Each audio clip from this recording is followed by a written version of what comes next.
Lorne, people know you as the dulse man, as we said, but what does that actually mean day to day?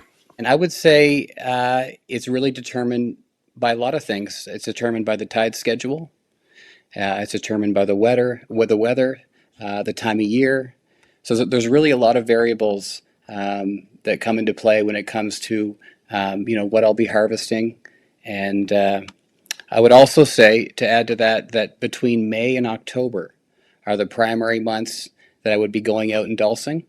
And that means a lot of early mornings, a lot of late nights, which can be trying on a young family. We have a one year old and a 3 year old, but I certainly enjoy it. It's awesome being out in the shoreline. Fantastic. It's you must be a real healthy, must be so healthy life as well, because all that in the mind as well, in the mind and body. Absolutely, absolutely. I'd say it keeps me in shape. I'm almost 40 years old. It keeps me in shape, but it's also yeah, it's trying on the body at the same time. There's never any time where I'm not in pain from slipping on the rocks or something like that. But I'd say it's worth it. There's something to be said about working in nature and harvesting, and I really enjoy that blue collar type of work. Yeah, yeah. Just be a wee bit careful when you're saying a bit. You're in your forties. You're talking to somebody. You're talking to somebody. You'll probably find out your grandfather's younger than me.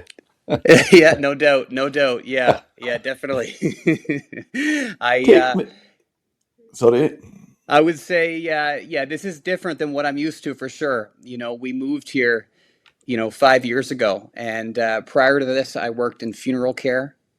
And a lot of those kinds of jobs where you're in an office, and I'm not using my body as much. So this is a different line of work, but it's definitely rewarding. Yeah, yeah. I was going to actually come to that and just say, to take us back, how did you go from coastal life Yeah, uh, to become synonymous with Dulf? right, right. I would say, like I said, when we moved here, um, there's so many jobs are seasonal here, and I looked at what the options were, and obviously lobster fishing is the big thing here. But I would say, over the course of the last 5 years of living here, there's definitely been a decline as far as the catch goes, and I came to the conclusion that I'm going to need to have a side gig or multiple side gigs if we're really going to make a go of it down here.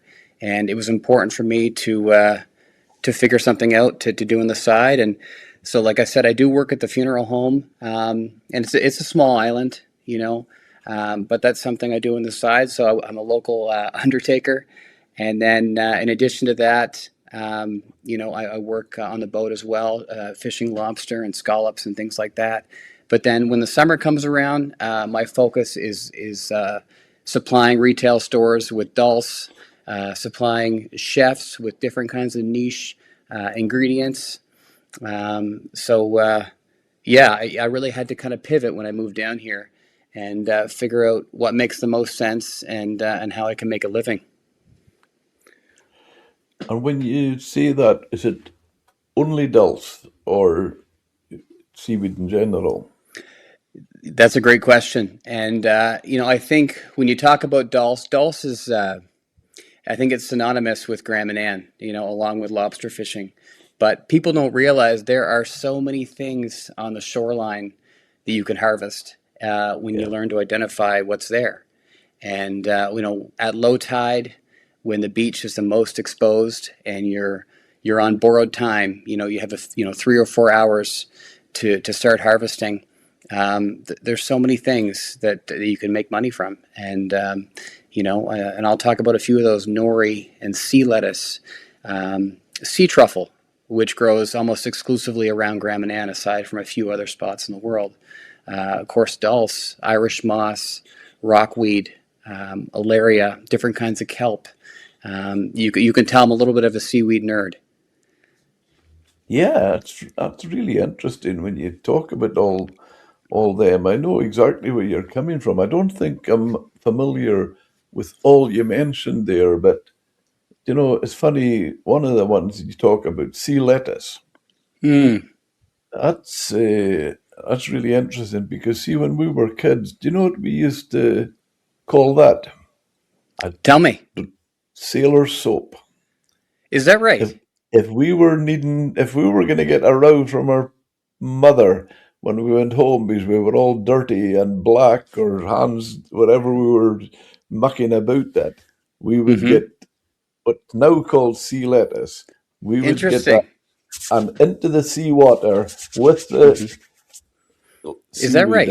and our hands would be as clean as whistles. Well, that's interesting. I've never heard of that before. And that just goes to show you there's so much versatility Yeah, with seaweed, and not only is there the nutritional properties and the benefits that you get, but you can use seaweed in so many different ways, just depending on what we're talking about. And I think about something like Irish moss, for instance. And I think the scientific name for that is Crispus crondus. And a lot of people get that mixed up with sea moss, which is very popular along African coastlines, in the Caribbean. And it's a source of fiber and so many other nutrients. I think there is in sea moss, or excuse me, Irish moss, there's 92 minerals that the body needs. And so not only can you consume it, which is usually consumed through a shake, like a breakfast shake or something like that. I know Jamaicans, they have a special drink that they make. But you also use it in cosmetics and ice cream. And it's interesting. There's so many ways to use it, so many different applications. And but a lot of people around here, they aren't really familiar with it. The harvesters might pick it, but they don't know what the end game is. Where is it going to be used? And there's a gelling agent um, in Irish moss that allows things to kind of stick together, and that's why it's used, like I said, for cosmetics and things like that. So much yeah, versatility in seaweed. It's yeah, interesting. yeah. Oh, definitely. Hmm. We, I can remember, well, my, good back as a child, my grandmother on my father's side, I mean, that was fishing going back generations. And she Mm. would, if she was just say, picked mussels or something like that, winkles or that, there would be seaweed in the pan cooking them. Right, right. Yeah, it's overwhelming sometimes when you get down to the shoreline, and in your mind you think I'm going to go harvest dulse today, or Irish moss, and then you see a bunch of periwinkles. You mentioned wrinkling. You see a bunch of periwinkles, which are kind of like a water snail for somebody who's not familiar with that. Or nori or sea lettuce, and sometimes you kind of will pivot mid tide and pick something else because there's abundance of it. But that's Graham and Ann for you. The ecosystems are so interesting and so plentiful, and it's a lot of fun. Hey, we brushed on it earlier. What I was going to ask you as well, Lorne, are you familiar, have you, with what we find here is that I could go back to many of the beaches I foraged in and played in, whatever, and there would be a spot where we would get dulse, not the whole beach.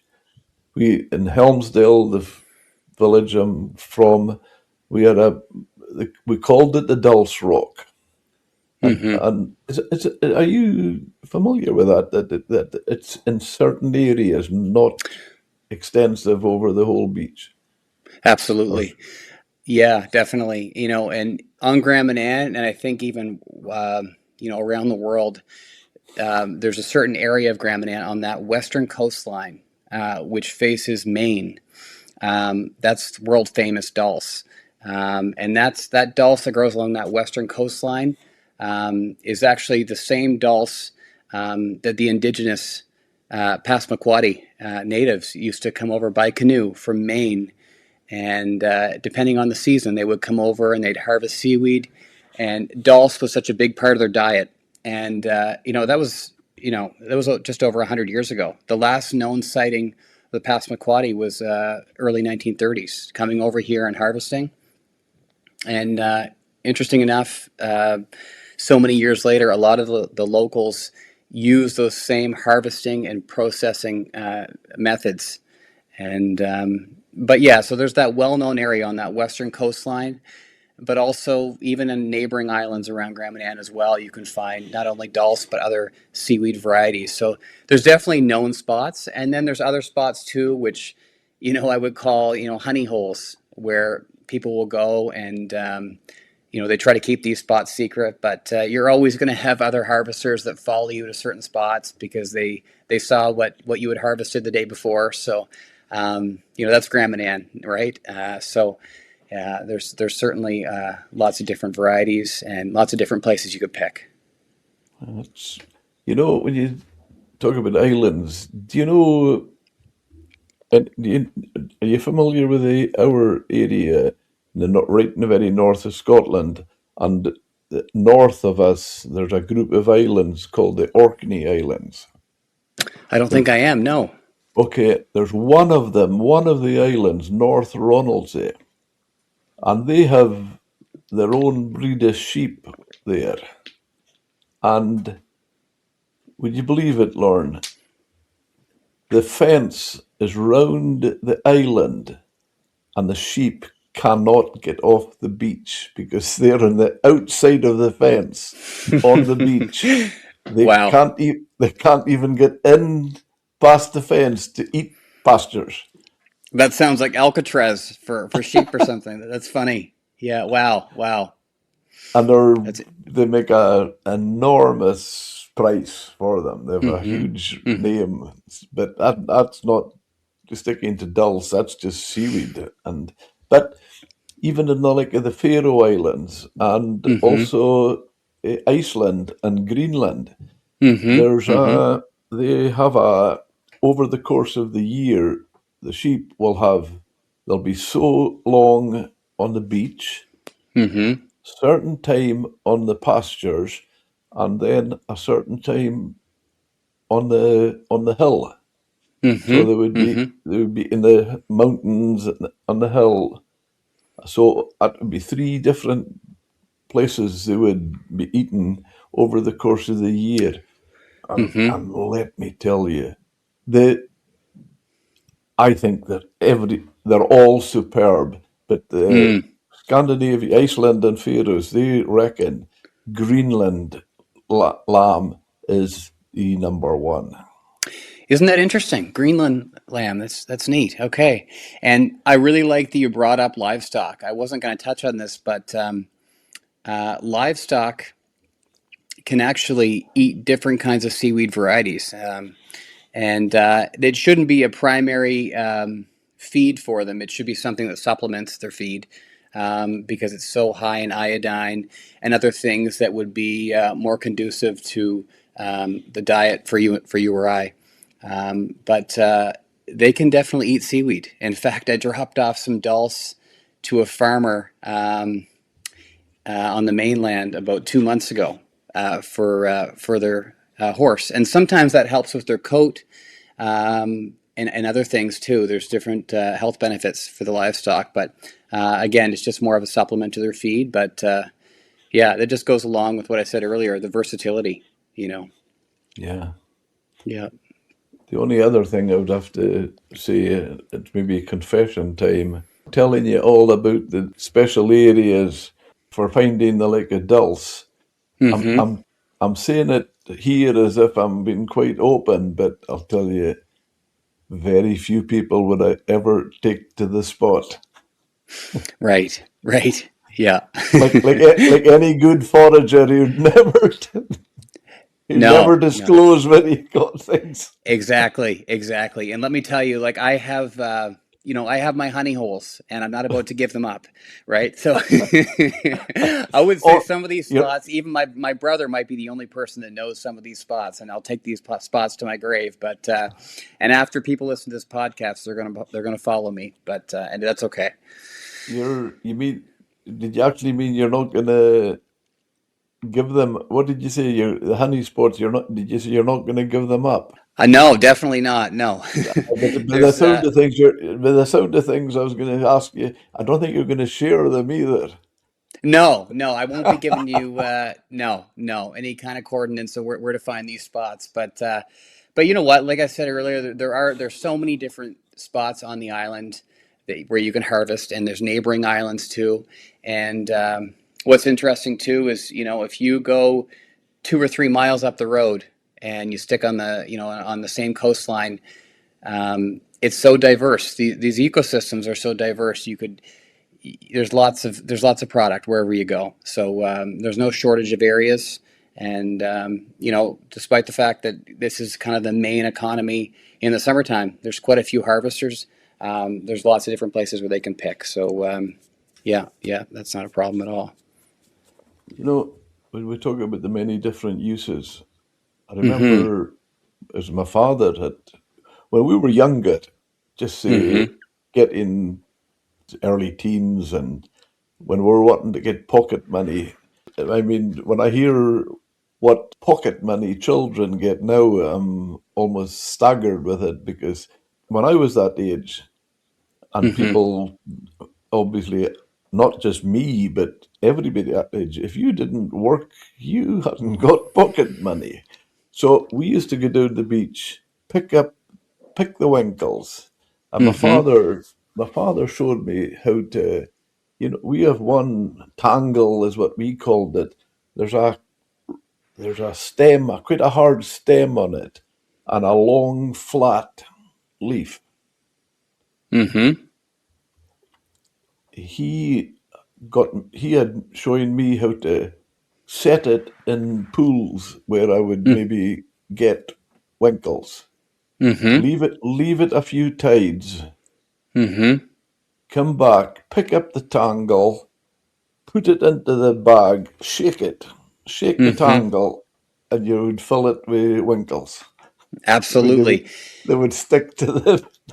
Yes, that makes so much sense. And when it comes to kelp, I think that might be what you're referring to. There's certain kinds of Yeah. kelp that you find in these little tidal pools, and sometimes it's a matter of flipping over the kelp, and there's dozens of periwinkles that are just sucking the nutrients out of these pieces of kelp.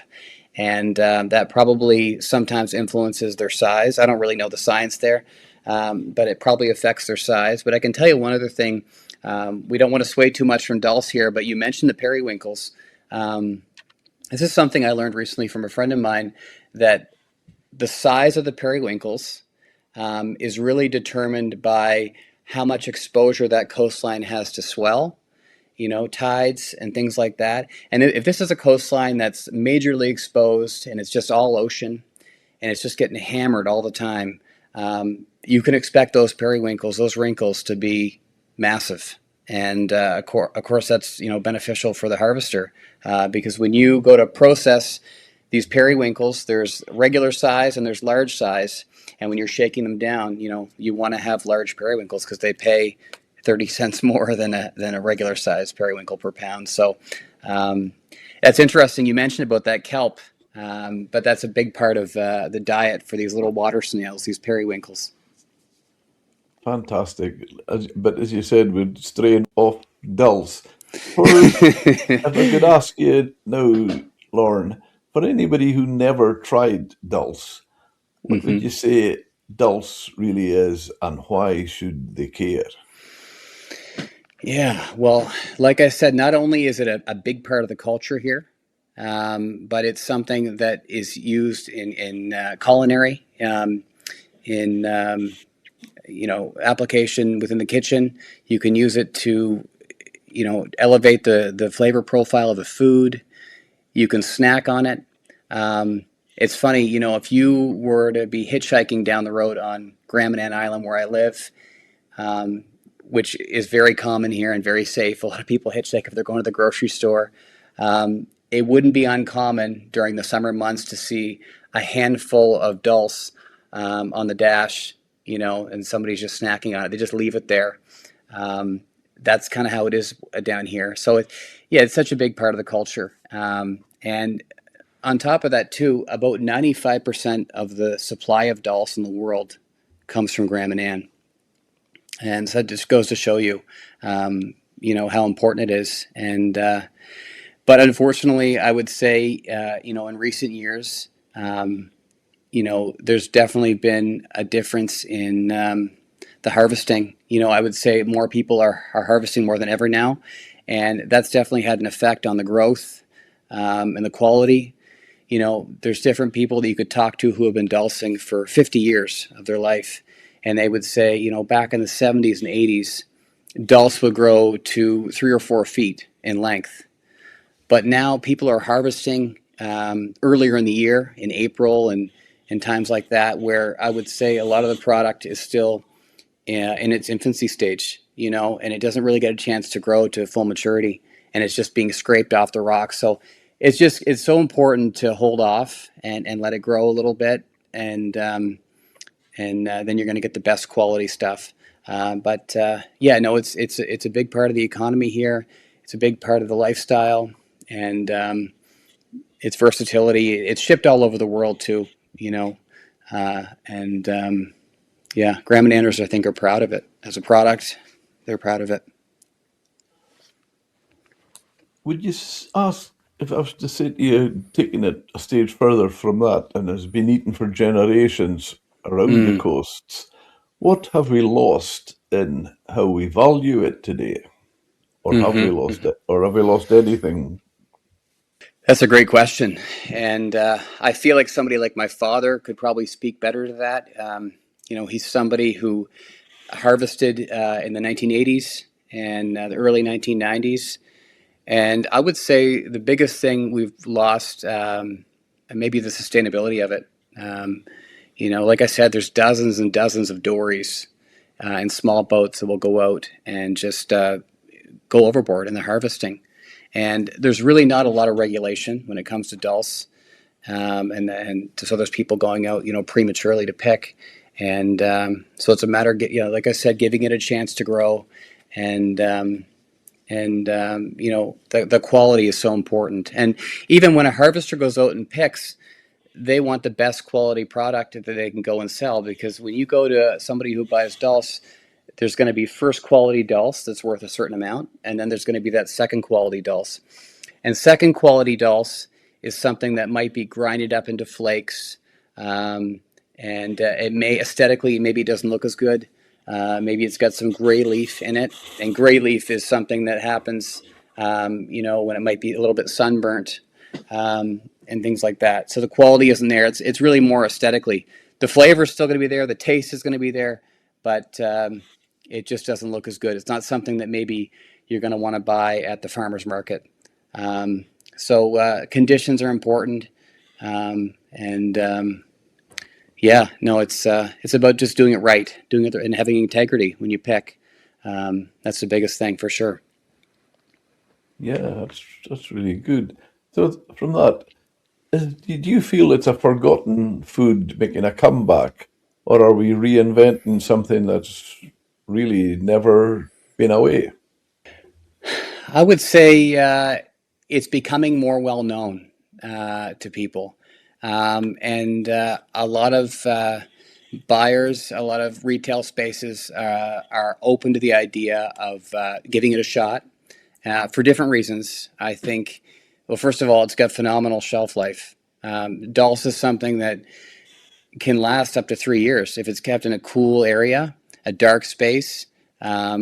Usually it flies off the shelf during the summer months, but if it's kept well, then it can last for a long time. And it's such a nutrient dense food too. There's so many nutrients in dulse. So I think a lot of health food suppliers and retail stores are willing to give it a shot and see how people, if they're going to be receptive to it or not. And I'd say a large demographic of my customers are baby boomers. A lot of these, I love hearing stories of people in their 60s and 70s who, their experience with dulse as a kid, whether it's going to the store, the market with their grandfather, and then bringing home dulse and maybe frying it up on the wood stove, kind of like you would with bacon. you know. Yeah. And by the way, for any vegans out there, this is a great alternative for bacon. It's got that similar flavor profile, and you don't really feel as guilty, and it's certainly got better health benefits too. But I would say that a lot of people are giving it a shot, and yeah, for the health fanatics, they're willing to incorporate that into their diet and give it a try. Eh, you've seen the industry evolve, obviously, with your involvement in it. What's changed, do you feel, for the better, or has anything gone backwards? Uh, I love that you see chefs, in different restaurants across the country, across Canada, incorporating fresh seaweed or seafood into their menus, and I'm not just talking about dulse, different kinds of kelp and Irish moss and things like that. They're implementing that into their cuisine, and what I'd like to see happen more with people though is using it more day to day in their kitchen. Like they use salt and pepper. Um, Put a pinch of dulse flakes on your eggs in the morning, or dulse powder, Irish moss. Use these things in your smoothie.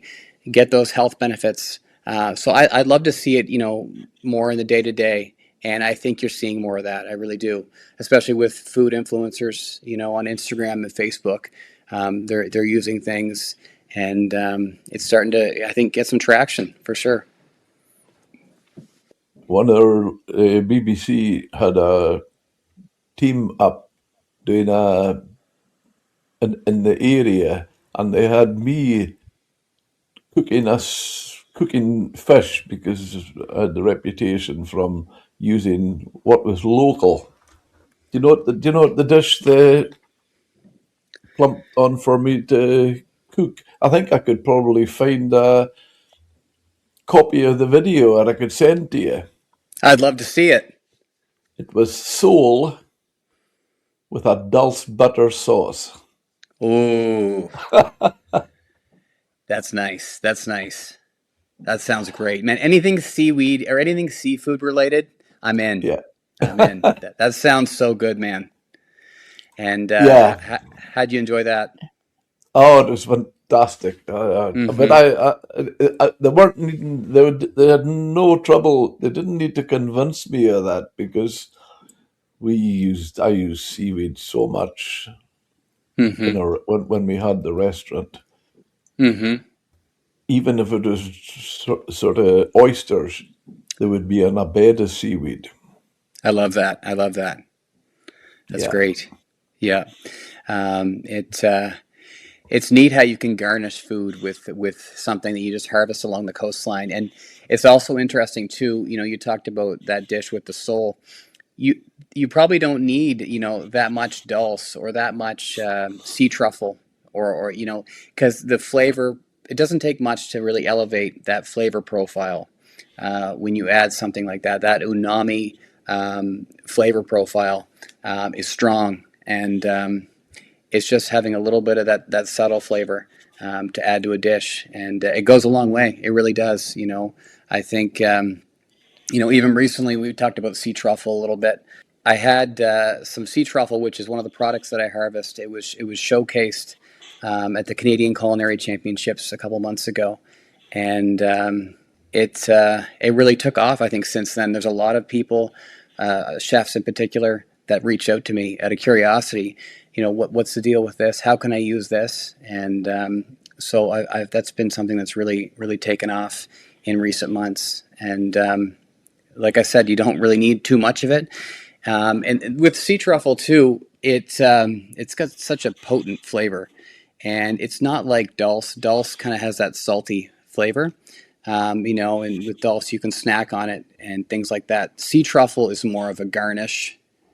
It's something that you would just use in such a mild way for a dish, and it's a bold flavor, but it adds so much, especially to different seafood related dishes. yeah. When you're saying about snacking, I Hmm. remember I was doing a lot of business with the Faroe Islands. That's you could say from looking at the north of Scotland and Iceland, Faroe is right in the middle. Mm-hmm. And we used to, I used to deal with a lot of Faroese boats. That was Faroese fishermen with their Faroese boats fishing Faroe waters, and they would come and land their fish in Scrabster, where I was based. I did a lot of business for, oh, I'm talking 15 to 20 years, and I got to know a lot of them really well. And I spent a lot of time going back and forth to the Faroes. One of the skippers who I classed as a close friend, unfortunately, he was lost at sea. You know, his boat was lost, Lorne, and he lost, that was for the family, that was the father, son, and son-in-law all lost. Wow. Wow. So the father, son, and the daughter's husband Wow. lost. But when they were all before that happened, I was in the Faroes, went along to see them. They asked me along for a meal, and before that, there were snacks. It's just when you mentioned snacks, it came to my mind. The what we call, I'm not sure, we Quality Street and Macintosh. It's like chocolates with different flavored centers. I'm familiar. Yes. Okay, and there was Quality Streets, Macintosh, different toffees. There was bits of seaweed in a plate, and there was parts of dried fish on the and the children. Every one of the children never touched a chocolate. Is that right? It's a turn off, was it? Not yet. They were on the seaweed and the dried fish. Mm-hmm. Mm-hmm. Now, Interesting. I thought that was really, really interesting. Yeah. Yeah. Huh.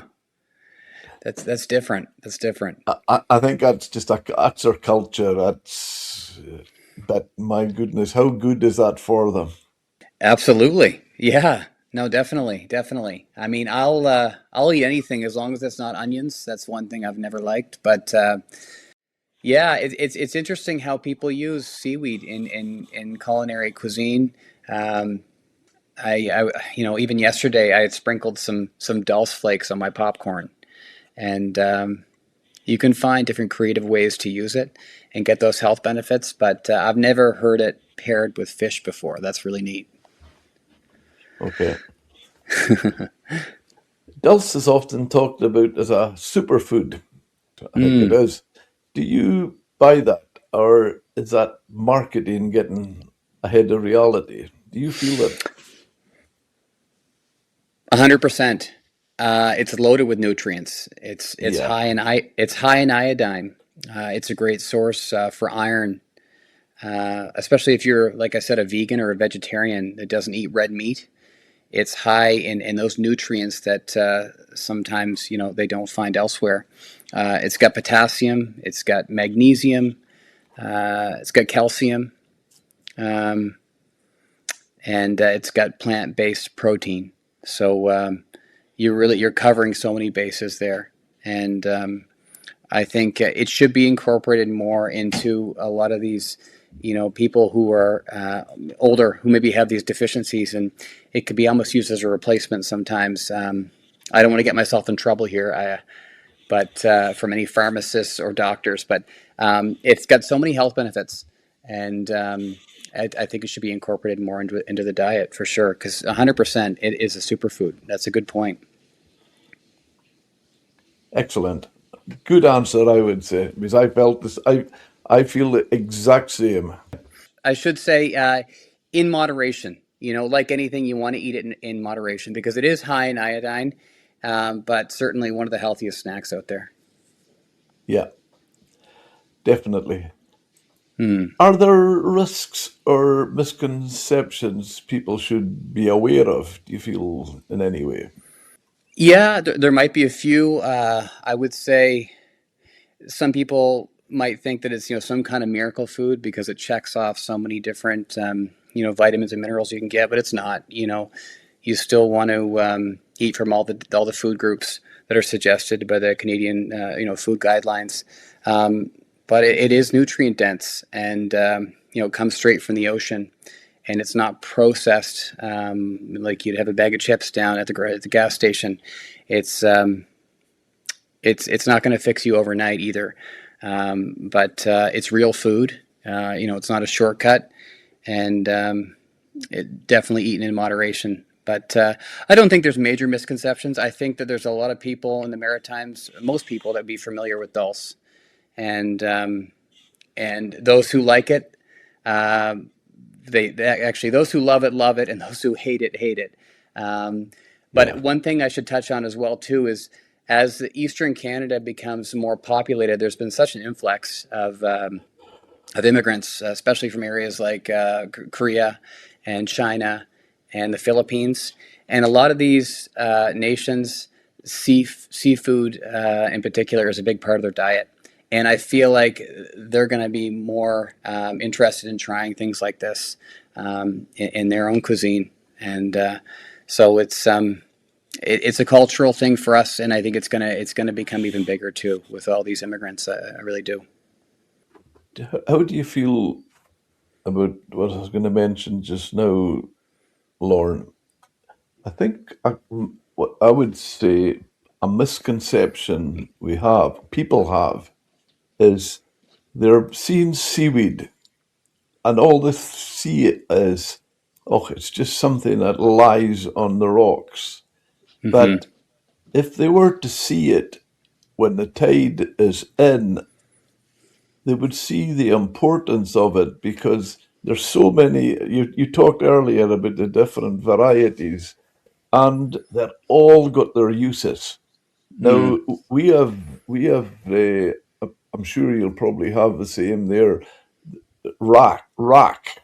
There's bladder rack Hmm. and Hmm. a few different racks. Now, and there'll be air pockets like wee pops. Hmm. We would squeeze them and pop them with the air.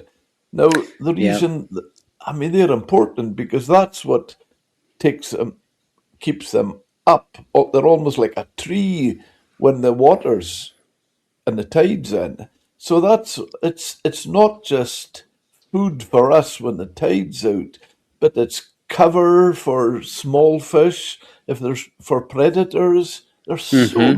there's so much importance in seaweed. Definitely, it's a big part of the ecosystem, and it is going to offer protection, like you said, for some of those smaller crustaceans, from predators in the sea. And you know, you mentioned the bladderwhack, and that's something. It's not something I actually deal with very much. There's other people here on the island, other buyers that do deal with it more often, um, but I'm not very familiar with it. But it is something that's harvested a lot around here, and it has a lot of interesting compounds in it too that are actually really good for your skin. And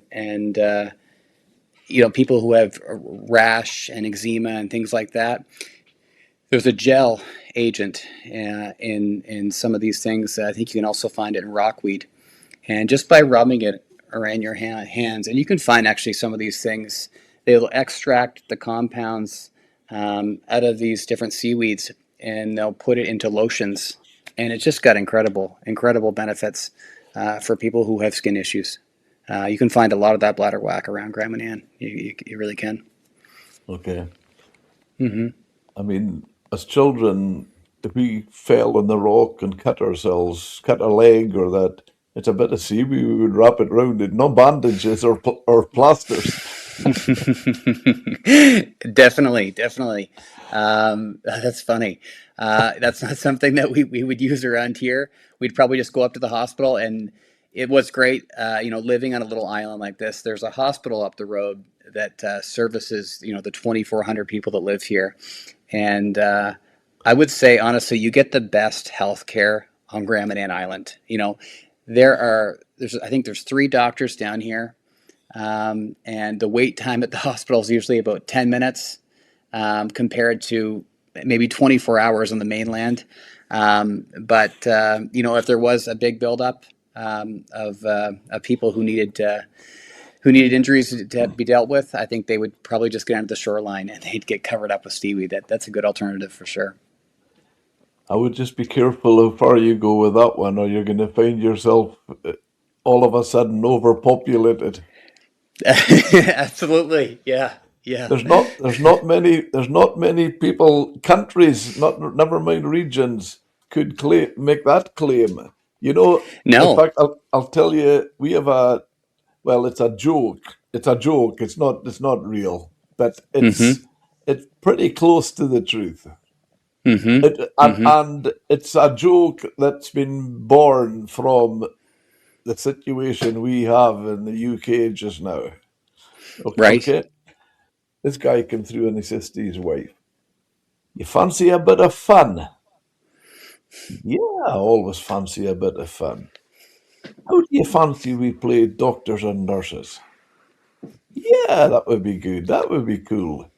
So he said, the guy, he gets his wife, lays her on the bed, wheels it out to the hall, and leaves her for 48 hours. I didn't know where that joke was going, Jim, but that's good. That's good. Yeah. And unfortunately, very much the usual now, if somebody's taken to hospital, they'll be in the corridor for a day before they get Right. Right. before they get looked at. Yes. Yeah. Definitely. Definitely. Yeah. So that's where that one came from. That's great, man. That's good. That's good. Any seaweed humor, I love it. Yeah, that's good, man. Is wild harvesting of dulse sustainable at scale? If I grew up harvesting this stuff 40, 50 years ago, I'd probably have a different answer now. Um, I would say as long as harvesters can respect the environment, and sustainability is valued, then maybe we can get back to a better place. Maybe these are species that can be scaled at a greater level. Um, but I think the big thing right now is respecting the seasons and not going out prematurely to harvest. Um, but I think a well managed wild harvest can be extremely sustainable long term. Um, but it's a matter of, like anything, you do it with integrity, and Yeah, definitely. So I think it's just your approach, and but I'd love to see it scaled, even more than it is now, and I'd love to see it more well known. But we'll just see how that plays out over the next few years. But yeah, it'd be interesting to see how that goes. with that in mind, Lorne, Hmm. for Hmm. a guy like yourself, who is real hands-on with it on the beach, Hmm. would you not feel? Now, I'm not going to start getting political here, but we use it a lot because our politicians are very much environmental driven, more so Hmm. than, and as we say here, there's a massive difference between a fisheries science and environmental science. Hmm. Hmm. But without trying to come from one side, do you not Mm. feel at times people don't give nature as much credit and credence as it should get? Definitely, definitely. And when people are motivated by greed, then a lot of these regulations and thoughts about things just kind of go downhill. And I think a lot of policies and advocacy around seaweed, it's important to consider. Like I said, the seasons and stuff like that, and you know the result of how things have been going over the last few years. It's not the way it was, like I said, 40 years ago. And for instance, seaweed gets lumped together, by harvesting dulse. It's completely different from cutting kelp or dragging for other marine resources. And so it's important to go about it in the right way. And dulse, it's hand harvested. It's selective, and some species tend to regrow quickly, and others don't. And I would say dulse is such unique species, and so you can't really compare apples to apples, because it's Yeah. every species is so different. So it's important just to be familiar with the guidelines. And there really isn't a lot of regulations around these kinds of things. So it's more about just like a gentleman's agreement. We're going to go out this month to start harvesting. We're not going to go out a couple months before and try to beat everybody else. It's May now, and I haven't gone out yet, and I want to wait till the end of the month, and that's kind of how it should be, I think. Yeah. Yeah, definitely. I mean, one of the things, okay, it's not seaweed, it's not dulse, but what's come to my mind when I was asking you that is we had a situation over here where there were, the razor clams. Mm-hmm. They were putting a shock. There was boats and had a electro fishing, they were calling it. They were putting a cable out the boat and a charge, and it was giving a shock. And they reckon it was for a razor clam, and the environmental groups and all this, the people who were up in arms about this, so that they got it banned for a while.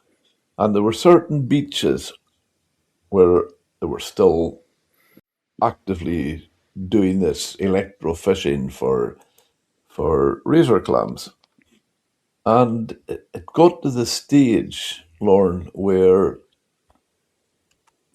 even the compliance officers, they are trying to stop this happening, had to admit, and one of them openly admitted it, said it to me, that they were finding, even with the electro fishing and the amount of razor clams, they were almost just dredging up.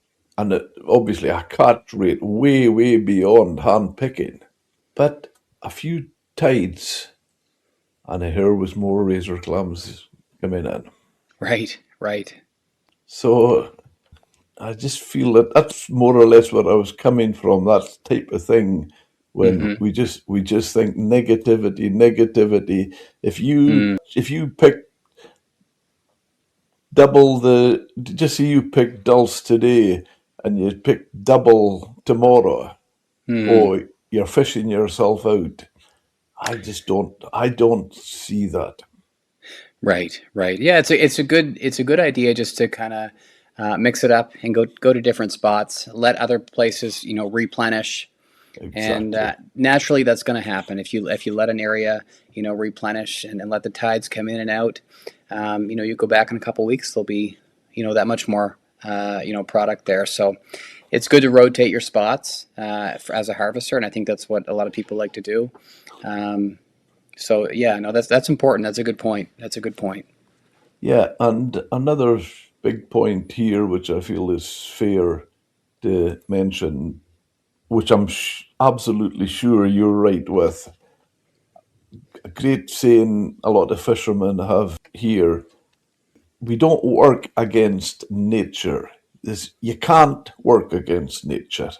If you if you did, he says, if you were playing a game with nature and you went against it, they would just kick the board. She would kick the board. So Mm, they talk about working with. There's no other. You don't play mm. play against nature. You work with it. I'm sure Definitely, you're definitely. what you're saying there. That's exactly what you're doing. Absolutely. And, there's so many variables. There's so many things that go into my approach every time I go out to harvest. And, you want to look at obviously the tide schedule and to see what time low tide is at. But on top of that, too, you want to see what the weather conditions are. What's it look like as far as wind? What's the swell going to be like? Every time I'm going to wear a life jacket. Two kids at home. I'm always going to wear a life jacket and a wife. But it's important to look at those conditions because it allows you to anticipate what might happen, and if it's rough, then maybe it's just not worth going out, even though it might be a matter of leaving money on the table. My life's more valuable than that. I've had a few close calls, even over the last 3 or 4 years. One was on a scalloping boat, and the two other times were while I was out harvesting product. So it's important to consider all the variables. One other thing that's huge on Grand Manan is the fog. All year round, it's always foggy here. And, so visibility, that's another thing too. So, yeah, it's just good to be aware of what to expect for sure. That's great. That's great. Is there actually a viable market for dulse beyond sort of niche buyers? Hmm. I would say the short answer is yes. The eastern provinces of Canada, there's so many meat shops and markets and retailers that carry dulse. Um, but as I said, there's an incredible amount of versatility in the product, and it could be used as a salad topper. Yeah, it could be used, like I said, in livestock feed. So yes, there is a viable market for dulse. It's about knowing what it can be used in and how it can benefit you. So if you understand those things, then I think there's going to be more awareness about it. Um, yeah, it can certainly go a long way for sure. It's really interesting. And from what you've said before, do you feel where you are, that's one of the prime areas in the world? For harvesting dulse. Yeah. Yeah, definitely. The majority of the dulse that's harvested in this world comes from Grand Manan Island, and that gets shipped all over the world. And there are, big companies that produce vitamins and protein shakes and things like that, and they incorporate not just dulse powder, kelp powder, and things like that because of the how nutrient dense it is. It's phenomenal. And I think when people start to realize, all the different usages, I think you're going to see, like we talked about earlier, we're going to see it's hopefully scale, and it's going to become, that much more known around the world. There's so much potential there. The area I live in here, north of Scotland, there's a company who are actually producing, we call them crisps, snacks, bags. You could get salt and vinegar or ready salted. Do you call them crisps? I know, or chips. Yeah, would it be like a kettle chip, or are we talking something that's like a seaweed, like a seaweed chip? Well, there's a company here that's what I was going to say. They make seaweed. Dulse flavors one of them, and it's sure they call themselves. If you wanted Interesting. to uh, have a look at it and Google it, and yeah, they make a dulse flavored crisp, what we call That crisp. sounds delicious. If you pair that with what kind of beer would you pair that with, Jim? Uh, well, I think that's a matter of taste. I would have that way. When we talk about beer here, it could be a brown ale, or I would have Mm, what we call a lager. That sounds great. That sounds awesome. There's nothing that beats having a brewski on the deck in the summertime with dulse. They just pair so well together, and yeah, that's one of my favorite snack pairings. is a beer and some dulse. That sounds great. There's a close friend of mine. He's not doing it now. It was various things happened, but he was making his own craft vinegar, Hmm. and one of the flavors, which was absolutely to die for, smoked dulse vinegar. Wow. Wow. Wow. I love that. Whoever does like product development in Scotland, um, I would love to meet them. All these different things, smoked dulse. This sounds great. These are And great ideas. I'm not sure why Canadians haven't picked up on this. This well, do sounds you know what he delicious. was? Do you know how he was? What he was smoking them with? Tell me. The chips from whiskey barrel. Wow. Wow. And you've tried that before, have you? Oh, just absolutely! I used to put it in so many of my sauces and dishes. It was just Mm-hmm. fantastic. In fact, Man. I could easily put you in touch with this guy, and you could talk because, like you and me, from our conversations, he's at his happiest when he's on a beach. Mm, definitely. Oh man, that sounds so good. Such a talented chef. How Mm-hmm. some of the products he's come up with, Lorne, were just amazing. But that, Mm-hmm. for me anyway, that was the best smoked dulse vinegar. That sounds so good. Oh, wow. Yeah. Eh, what would you say is the biggest barrier? Consumer perception, supply, or price? Hmm. I would say, I mean, hey, the sales side for me is the easy part. Um, but I would say maybe consumer perception. That might be the biggest hurdle. Um, I talked about the influx in Asian immigrants, and I think, yeah, once they start using that dulse and not just dulse, all those other kinds of seaweed, and these are different seaweeds that don't necessarily grow in places like Asia, or these other places that they're coming from. I think when they understand the culinary application for these different seaweeds, I think you're going to see more of it used. But um, yeah, I would say consumer perception. That's probably the biggest hurdle. So ask me that question in 5 years, and hopefully it's different. Hopefully it's different. I'll take a note. Have you seen big players come in and misunderstand the product? A lot of these big players, you talk about big players, on Graham Island, there's probably, hopefully I don't misspeak here, but I would say there's probably around 7 or 8 different big buyers on the island. Um, I have a lot of respect for them. I do a lot of business with some of them as well. A lot of these guys, they originate from the island and they come from generations of harvesters. Their father, their grandfather harvested, and their grandfather might have used oars, and now we use small outboard motors. But a lot of these guys are salt of the earth kind of people, and they were raised well, and they're just looking to provide for their family, like myself.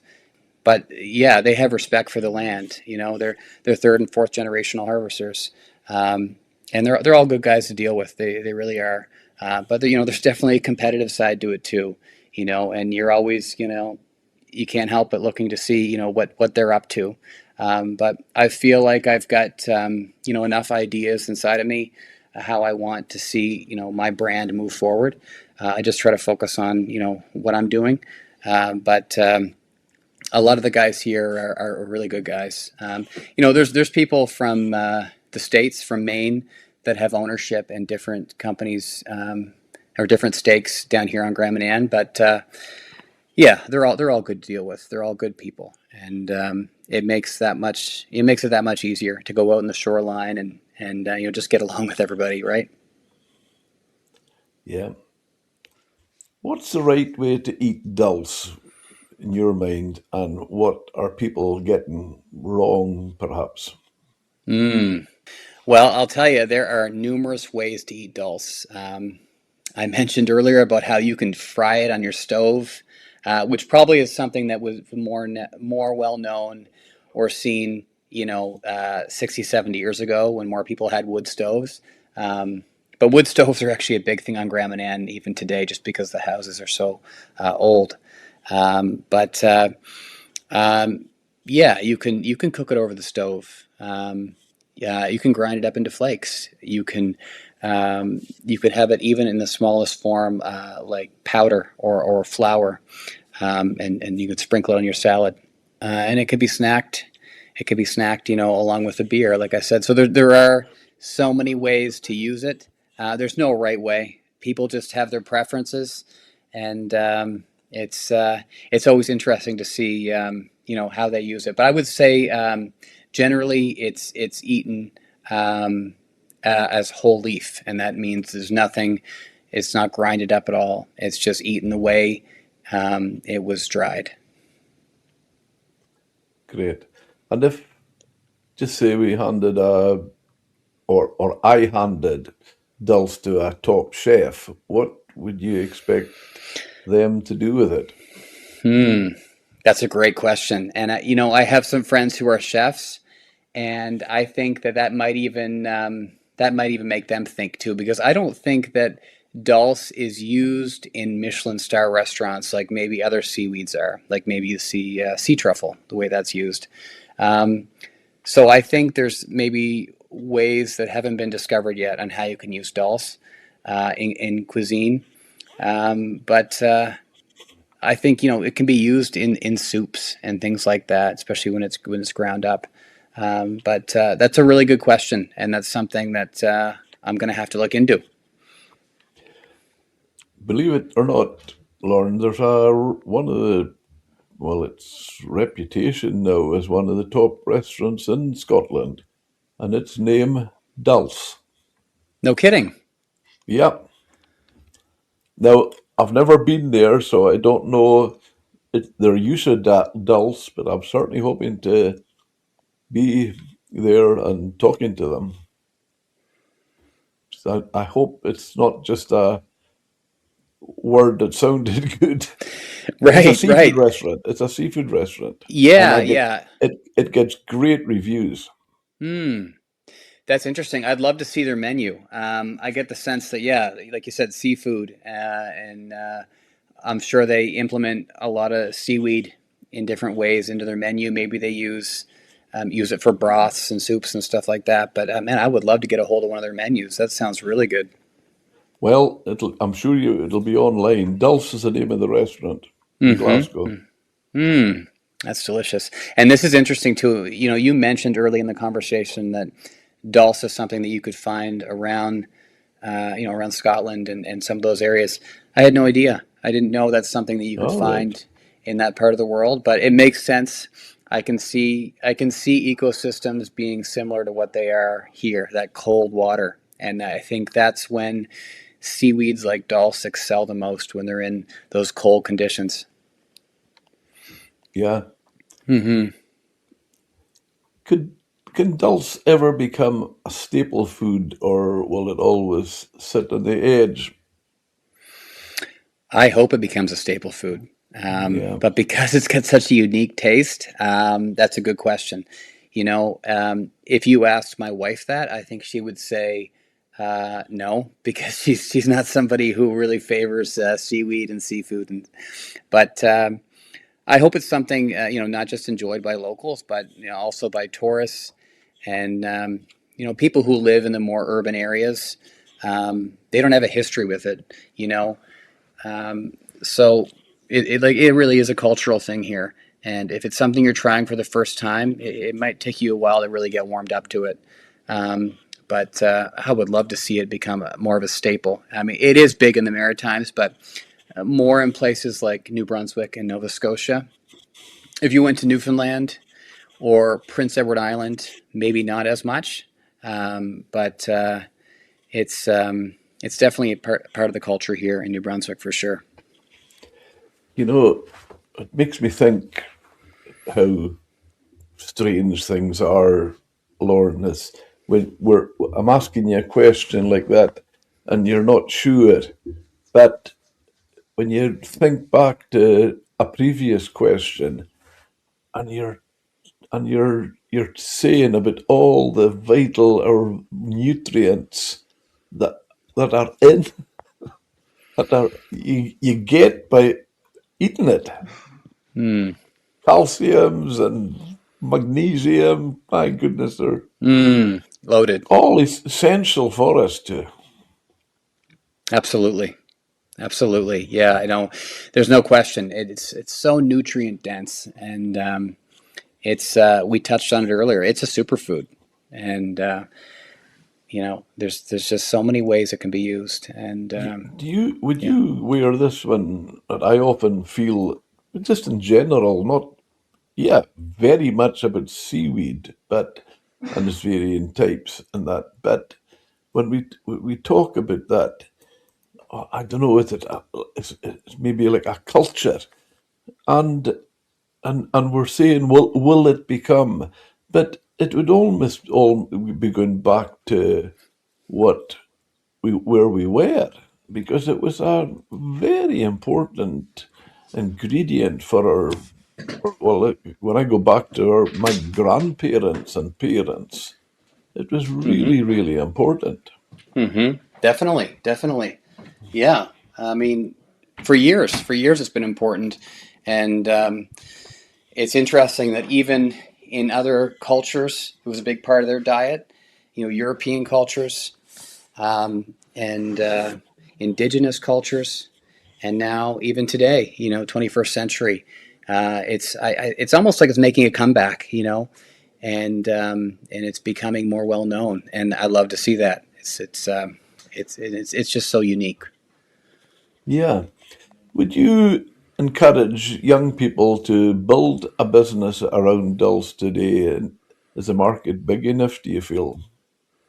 Uh, I would encourage young people to build a business, you know, but I would encourage them to build it around something they're passionate about, and as you're asking that question, there's a good friend of mine that comes to mind, somebody who I've been fortunate to travel the world with, and nearly 20 years ago, myself and this friend we went to Australia, and we got to have some experiences overseas, and he discovered a real keen interest in water sports, particularly in surfing, and now he runs one of the most successful surf schools in Eastern Canada.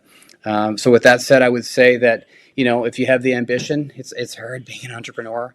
There's so many challenges, but if you have that ambition, certainly start a business that's related to something you're passionate about. And for a lot of people, that's not going to be seaweed, but yeah, there's definitely a need for more promotion for seafood and seaweed. And but on top of that, the importance of sustainability is huge too. So, but there's definitely there's a lot of hustle related to starting a business with something like seafood and seaweed. It's it's a niche market, but there's definitely business for it for sure. Yeah, that's Yeah, really encouraging. Yeah. we're good. Say, where is the dulse industry in 10 years? Would it be, do you think it would be bigger, better, or maybe struggling, or? I think by God's grace, it's flourishing. As the environment is constantly changing, it's so hard to anticipate these things. But I'd like to think that dulsing will be as fruitful now, a decade from now, than it was in the 1970s and 80s. And I'm somebody who tends to be optimistic about things. But yeah, I can see. Hopefully, this is something that's sustainable, and it's like I said, just as big as it was 40 years ago. Because I think it's important now. I think people are more health conscious, and they're thinking about how can I incorporate things into my diet, that's going to taste first and foremost. Is it going to taste good, but also how's it going to benefit me? How's it going to help me with my health?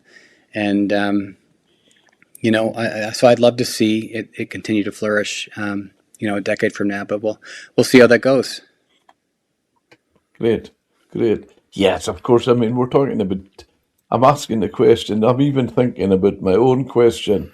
I'm asking you what it's going to be like in 10 years. Here's me asking that when it's been going on for hundreds of years. It's been used. Definitely, definitely, yes, yeah. It's so rich in history, and it's been a big part of of individuals' diet for a long time. So, yeah, hopefully that continues to be the case years from now. Is, is there anything you feel needs to change for it to be taken serious in mainland food culture, mainstream food culture? I think people, they just need to give it a chance, and even if it's the flavor profile that might deter somebody, um, because it's not something you're accustomed to. It's interesting to me. This boggles me. There's people in the Maritimes that have never tried dulse before, and but I think if you learn how to pair it with something that you enjoy the flavor, and like I said, if that's a beer, or if you have eggs in the morning, then yeah, no, just learn to pair it with something that you enjoy, and maybe you'll get used to the flavor profile, and it'll become something that's part of your diet. Okay, okay. You know, from a chefing experiences, anybody that asks me for advice on how to cook, just say a lobster, crab, any shellfish or the like, and I always say, look, go as close as you can to the environment that they've come from. Hmm. Preferably every time, I says I would use seawater before I would start adding salt to water out the Mm. tap. And I says use seaweed or anything like that, even better still. Hmm. Hmm. I said, are you for that? I just keep everything to the environment that it's been grown and brought up in. Definitely, definitely. It's important, to eat things that aren't processed, right? And it's funny. People who eat lobster down here, they will often boil their lobster in salt water, rather than adding salt to the water. And yeah, the closer you get to farming and seafood and things like that, it's only going to benefit you, and I'd love to see more of that. Eating local. It's so important, and I think it's becoming bigger now than it ever has been. And I think a big reason for that is social media. People promoting things, and but yeah, supporting local businesses. I can't be more of an advocate for that for sure. Lauren, what does dulse mean to you personally beyond business, apart from the very name you've been given, the dulse man? That impresses me. Right, right. Oh man, yeah. So there's definitely a lot of pride for sure. First of all, pride for coming from a place like Grand Manan Island. It's just there's so much beauty here, and and Dulce is synonymous with Grand Manan, and so I think not forgetting your roots. It's so important, to not forget where you came from, and I'm proud of what I've done so far, and hopefully this brand, the Dulce Man, hopefully this continues to grow and become something that maybe you're able to pass down generations from now. But yeah, certainly proud of it, and how it's grown over the last couple of years. I really appreciate. There's a lot of people that I could give credit to. Different friends who have helped me and encouraged me along the way. But yeah, just an incredible amount of pride. And even though it's just a side hustle for me, it's something that I enjoy, and I've got this hat that I wear sometimes. It's got salt stains on it, but it's a little logo of me in a dory, the dulse man, and you know, Brilliant. it's awesome. Yeah. My wife says the hat smells like salt, and anyway, but I wear it and I love it, and so certainly proud of the brand, and definitely want to continue to ride the momentum that I've had over the last couple of years. That's fantastic. Well, honestly, Lorne, I think you've every reason to be proud of what you've done. And I think credit to you as well. It's such a good, healthy life you're living. And, you know, physically what you're doing, but your head's in a good place and doing something that you're passionate about. That's important as well. Absolutely, absolutely. Yeah, I would say the quality of life down here, people who work around the water, and they're being active. It really speaks volumes, and I think there's so many benefits to it. So it's definitely it has me in a good place in life, mentally. Being around, smelling that salt water, and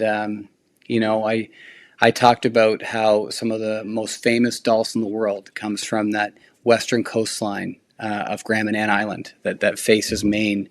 And when you're out there, sometimes you kind of get these vibes like you're in Jurassic Park. There's cliffs, there's sea life, there's seals, and it's such an epic scenery that you're surrounded by, and that really adds to the experience.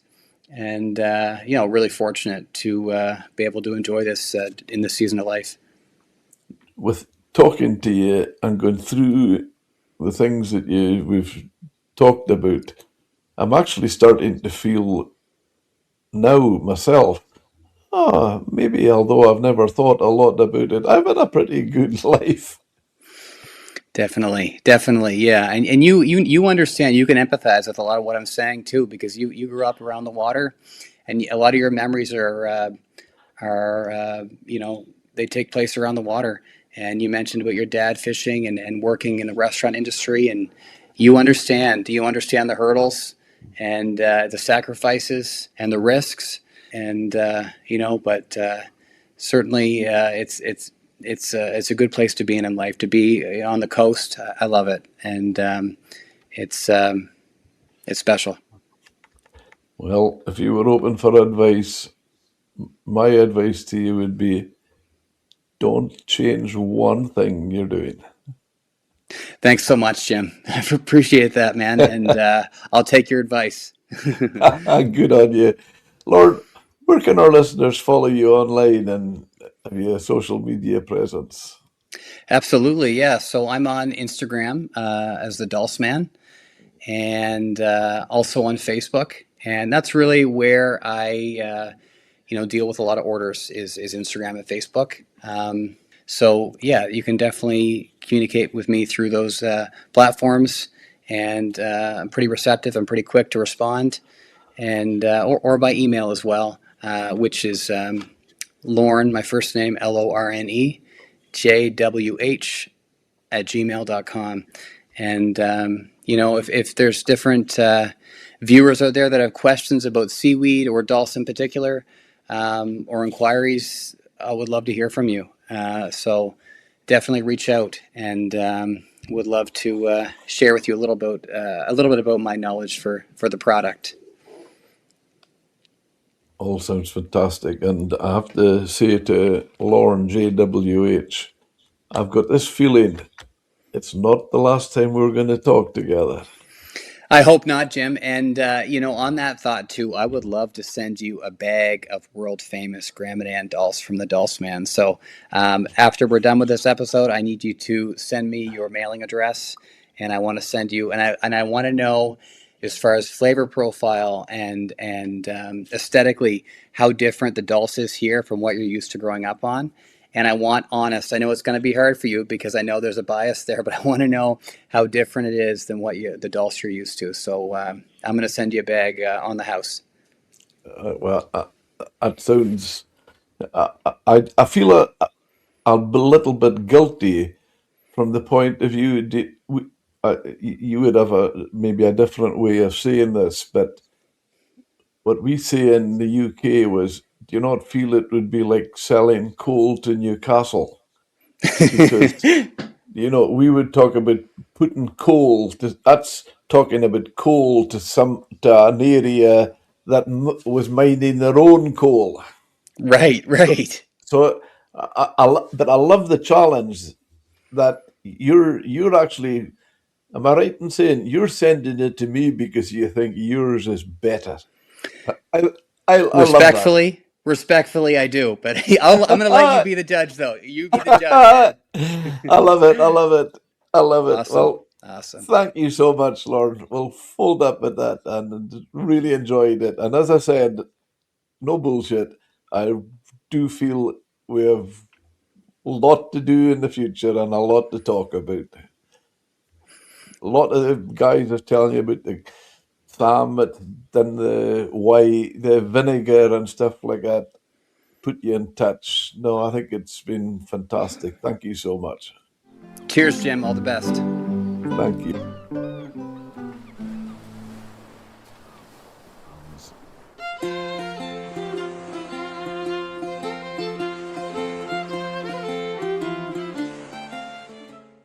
My name's Michele Stanley. I'm originally from Northern Ireland, and I worked, my PhD, my doctorate was on bananas, diseases of bananas.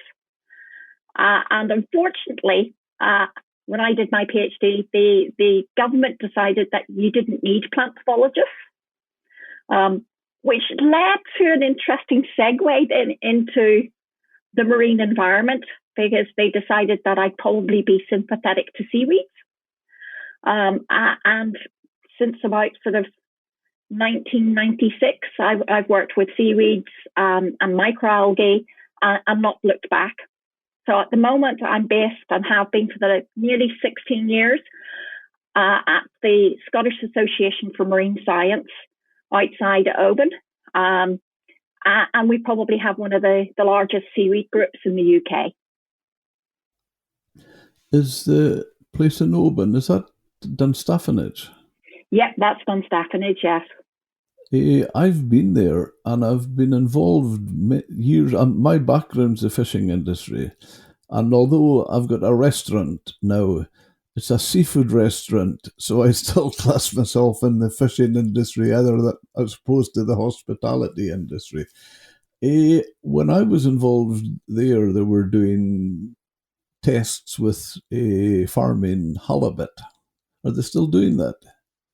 No, I mean it's so the history of SAMS itself. It as an organisation, it dates back to 1884, and it started off life in Edinburgh before it then moved across to Dunoon.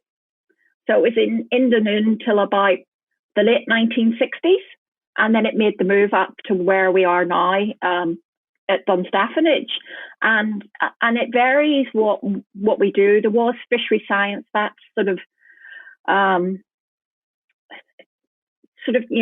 come and gone. It's like a lot of things in science; things come and go. And we do have Clive Fox who's here, and he does work on in terms of fisheries, but it's not so much experimental stuff with fish. It's more what's happening out, would like to say in the real world, but yeah, what's happening in the real world. Yeah, I remember one funny situation with the guys in Dunstaffanage. They were taking halibut, matured halibut, and they were changing them over in a car park near Fort William, and one of them fell and it was actually flapping over on the road in the car park, but it was absolutely it was not harmed in any way. It survived and went into the wilds and that, but it was really quite funny to think that a fish could be flapping on a car park and then still make the sea.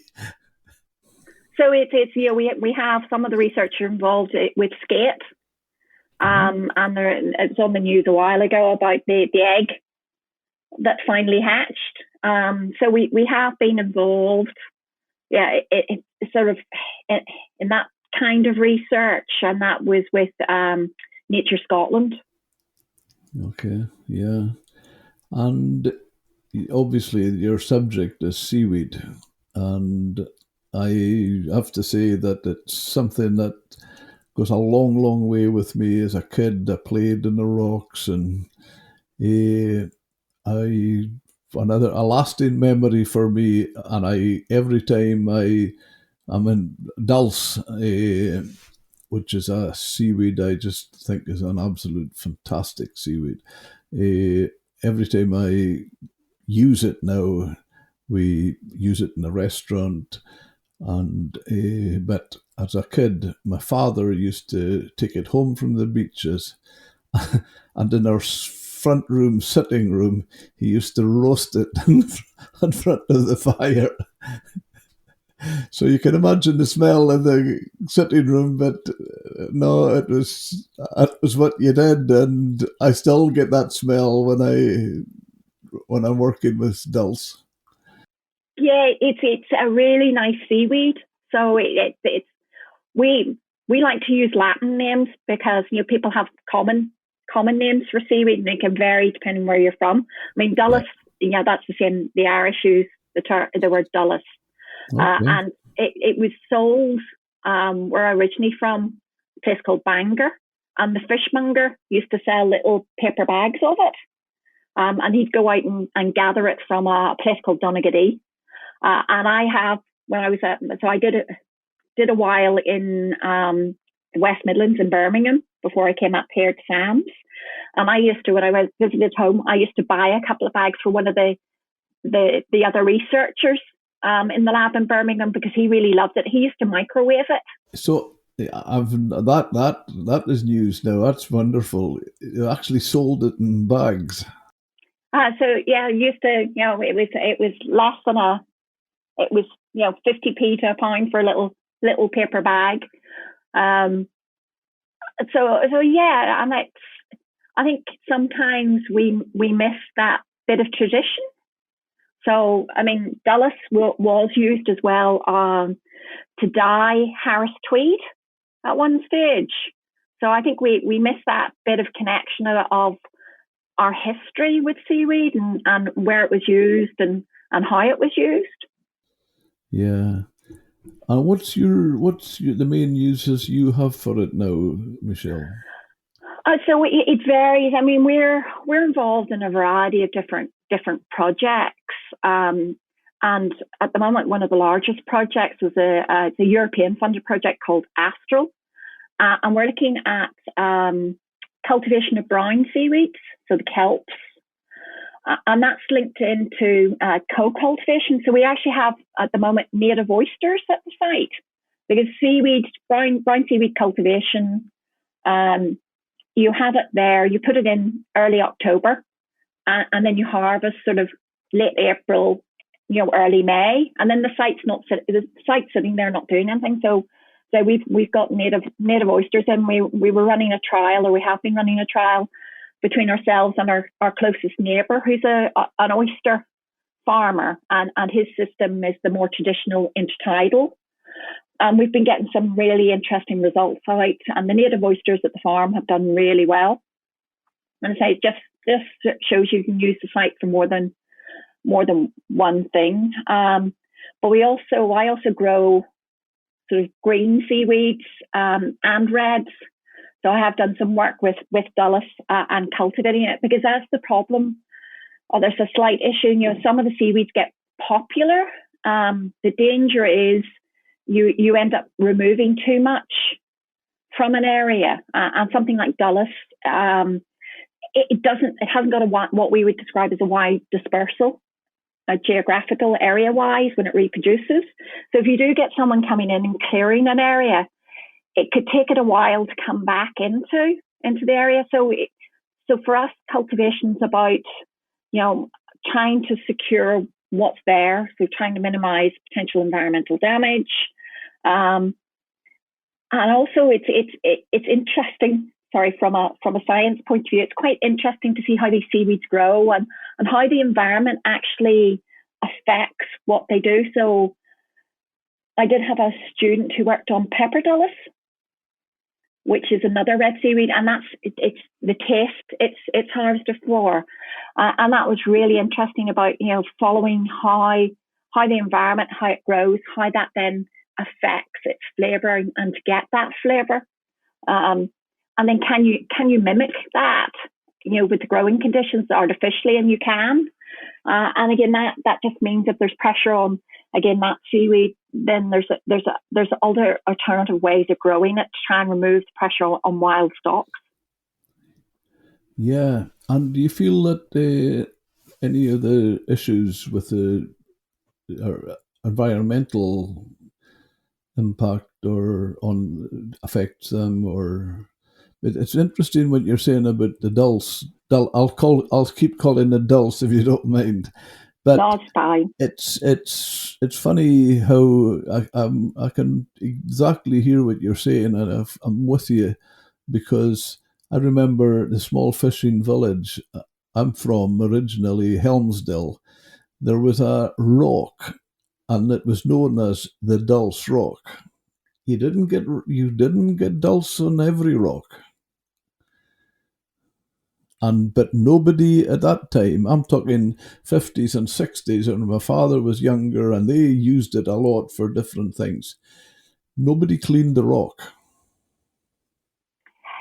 Yeah, it's there's an education element, so people going out foraging, it's actually, there's a bit of an education about how you should actually harvest, so you can make sure that the seaweed can carry on growing. And I think again, sometimes people, I'm not going to say it's a lack of respect, but I don't think people think about, they see it as a free resource, but then they don't see the wider picture. And that, if you don't respect it, then it's not going to be there always for you to go back to, or for others as well. Michele, I don't think you need to feel that you're going to upset anybody. You're certainly not going to upset me. I totally resonate with you. It is a lack of respect. If they clean an area, it is a total lack. It's a lack of understanding and respect. So I definitely, I think there's an education element in this, and getting people to value what's in the marine environment. Yeah. I mean, it's got its uses as well. When I was a kid, and before starting work and wanting pocket money, obviously what we all used to do is pick the whelks, like the wee black winkles on the beaches. And my father had me well trained, and we used to get the big tangle. We used to call them tangles, the kelp, and I would put them in pools and leave them, and the whelks would stick to them. So after a while, you would just pick up the tangle, stick it over your sack, and shake it. So it was a lot better than breaking your back bending. Yeah, there's some really good people out there. I mean, there's a guy called Lewis and Harris, who actually does the harvesting for Harris Gin of sugar kelp. And he's really good, very passionate about what he's doing, making sure he's very good about how he harvests, and he does supply into restaurants as well. And I think that's it. It's just, I say, it's an education element with people. But again, as well, there's also, for some people, there's still a bit of a stigma about, at times, seaweed seen as a poor person's food. So from an Irish point of view, with the potato famine, there was particularly a brown species of seaweed that was eaten because that's all you could get, a thing called Palvicia. But I think that's the other thing. It's again, it's education and getting people to respect what's there. Yeah, absolutely. And there's a very good friend of mine, Sam Britton, his name is. He's in the Orkney Islands. He's made a wonderful. He calls it Orkney craft vinegar, and he starts with the yeast and makes makes a beer, much of it. And two of his products, one is sugar kelp, and the other is smoked dulse. So he actually gets the dulse from the beach and smokes it, and they're absolutely outstanding products. You could actually, well, they are probiotics. You can actually take a swig as if it's a dram, and it is so good for you. Yeah, I think he did do James Martin maybe a couple of months ago. So he was on James Martin, yes. Yeah, that's him. Yeah, that was very interesting. It's there's quite a push in terms of food for seaweeds, but there's also people looking at a higher value, and that's in terms of other products. There's everything from some people are interested in bioplastics through to replacement leather. As well, so there's a lot going on with seaweeds at the moment. You talk about the potato famine. One of the jobs I least liked as a child was wheeling it up on a barrow from the beach and putting it on the drills of my father's tatties. Right, lazy beds, yeah. And it wasn't rotted or anything. It was just straight onto you plant the potatoes and the drills, the seaweed goes straight into it, and fantastic. Yeah, fertilizer. Yeah, and there's some of the industry is actually, I mean, and that's where again we go to Lewis, Hebridean seaweeds, and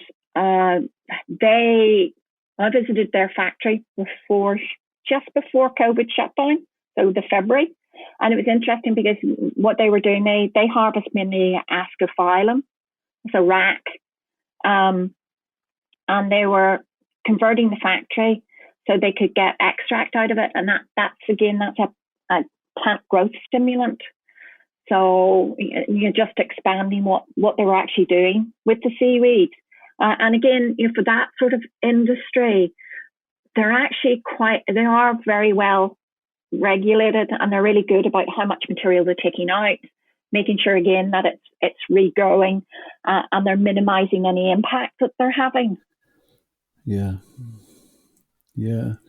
that's good.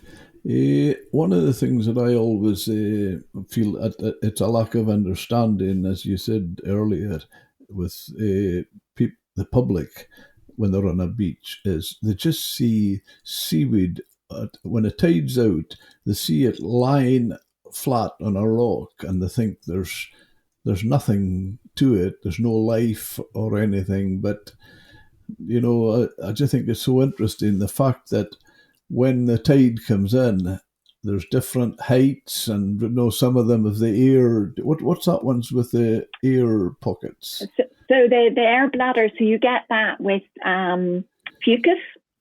So different types of fucus, and you have that with asco. So that's rack as well. It's got the little air bladders, and that means it then can float.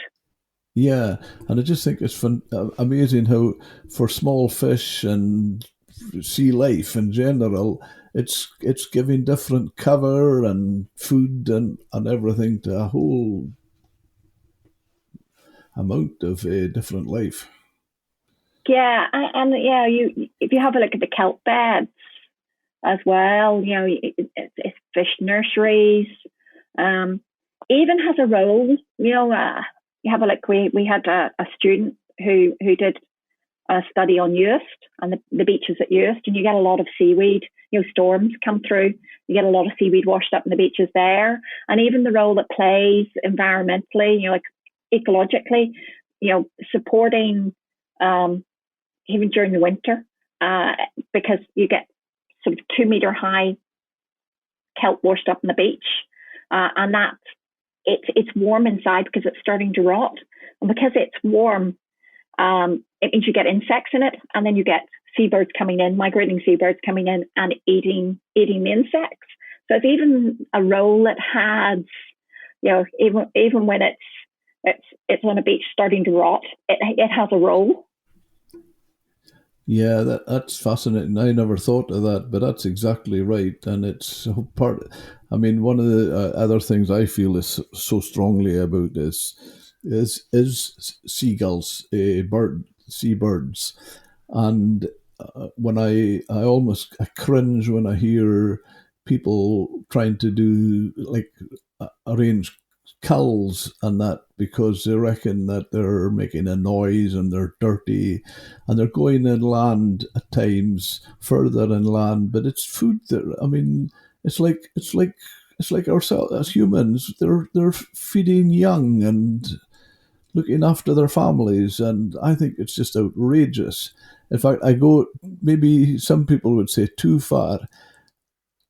They want to get a cull of seagulls if the people have rubbish outside and they've maybe burst the bag and with their beaks and that, and they've made a mess, and rather than be responsible and put it in a bin, but they're, what I feel, a rat, they don't hear and they don't see, so there's nothing done about that. Again, there's an educational, seabirds will go inland if there's a storm at sea.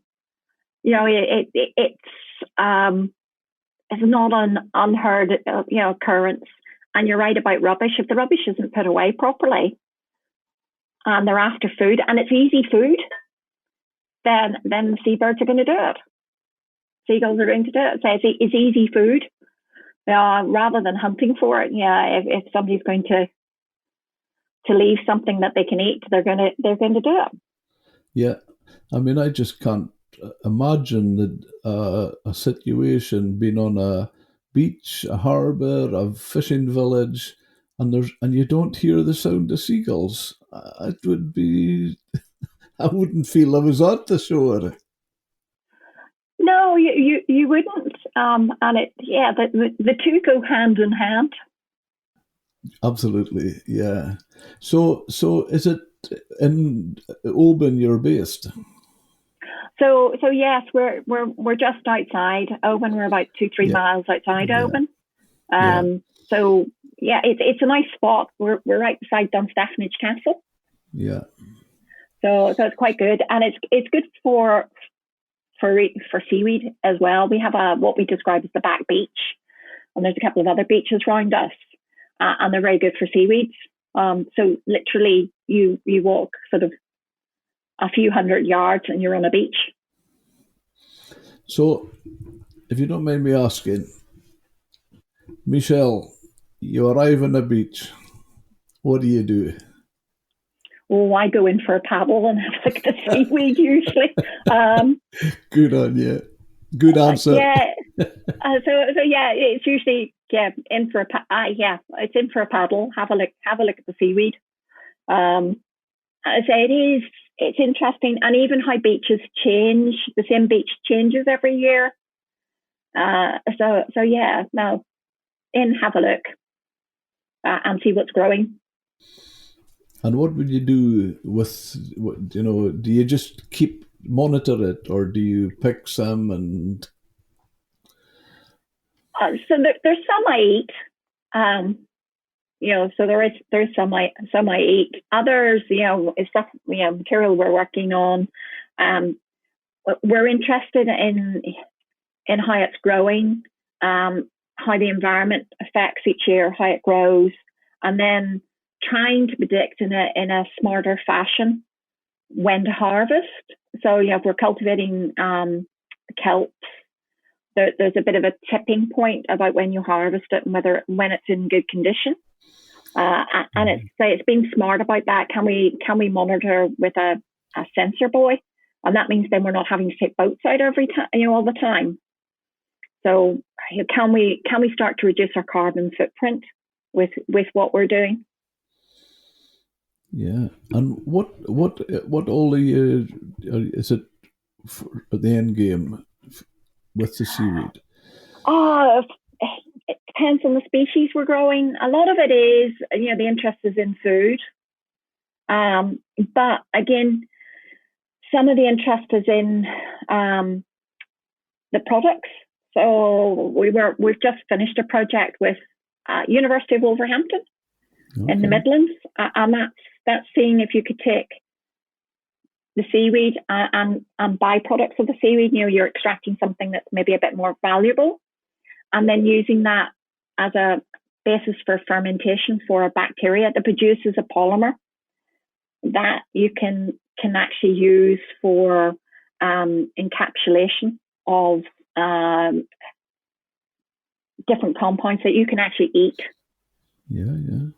So it's just making the most of the seaweed. We, from a food point of view, a project we had finished last year, we were looking at the bacteria that potentially are on the seaweed, and human health, and how you monitor for that. And that was with colleagues in Greece. So a lot of it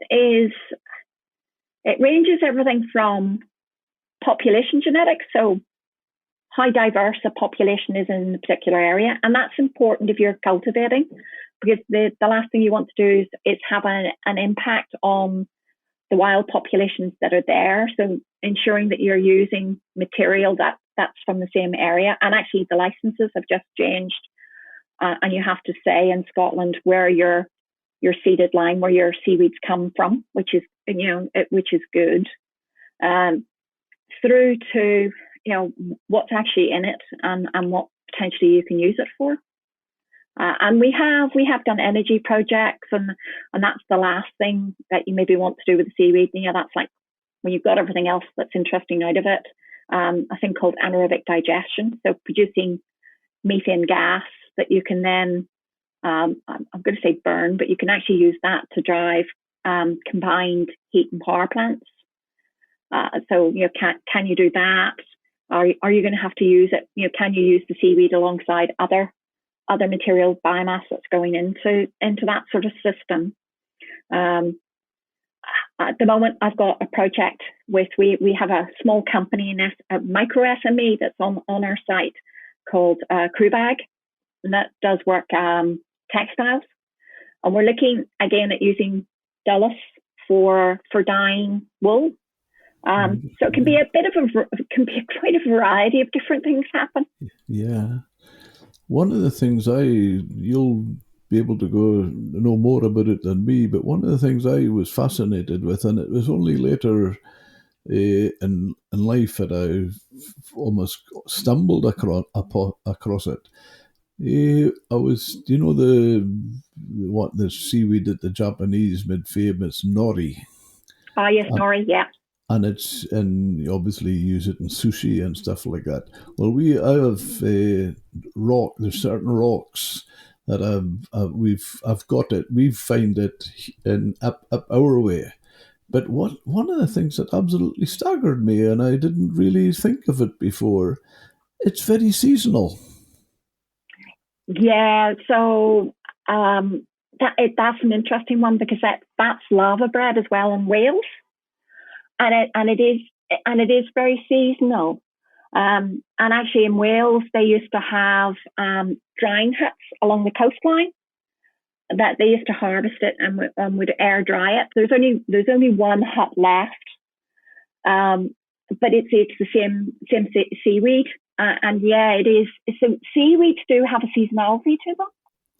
I didn't realise that until I went and I would go for this nori, and I wouldn't get it. And then this time, then maybe later on, I would get it. And I kind of worked it out. Gee, this is seasonal. So it's not so much with kelps. Big brown seaweeds, they can live up to 7 years. but some of the others, yeah, there's the seasonality to it. Alva, sea lettuce as well. That's got a seasonality to it. Okay. So yeah, and it's again, some of them don't like summer conditions, so they'll die back in the summer. Some are happier and higher light levels, and they'll you'll get more of them over the summer. Again, some of them don't like the lower light conditions over the winter, so they die back over the winter. Some others are happier over the winter. Yeah. And what they're obviously, I mean, in modern terminologies, a lot of the seaweeds would come into the bracket that we call now superfoods. Yeah, I don't like the term superfoods, I have to confess. But it is a superfood. Well, again, there's variety, and it depends on the seaweed. And it depends on what you're after and what's in it. I'm thinking of the mineral, the natural minerals. So the natural, yeah. So something like dulse, if it's treated in the right way, that's got a high vitamin E content, and it's the trace minerals. Some of it people will say it's the protein, so a good source of protein. But again, that depends on actually how you're getting at the stuff that's in the seaweed, when you eat it, and how it's broken down. Because you're still, I'm not going to call it a plant. People who work with seaweeds get very annoyed because technically most seaweeds aren't plants. They're photosynthetic organisms, so they use light to grow. But they still have cellulose in their walls. So it's how you break that down to be able to get at the goodies, and how it's treated and how it's being prepared.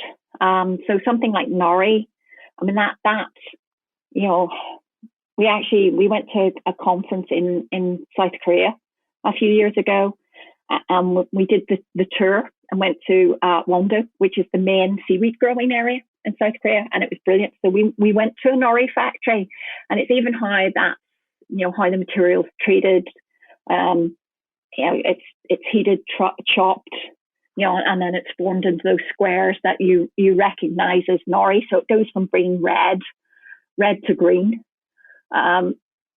It's very much how it's been treated, how you can then actually get at what's in the material, because we don't produce the enzymes that necessarily break down the cell wall, so you can get at what's inside.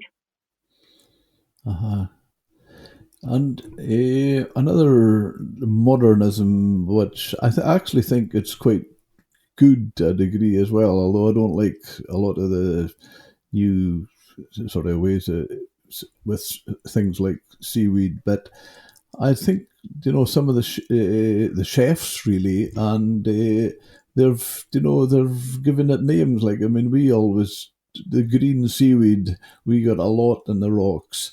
I mean, they call it sea lettuce now, and I think that's a great idea. But that's actually, it's always been known as sea lettuce. That's it.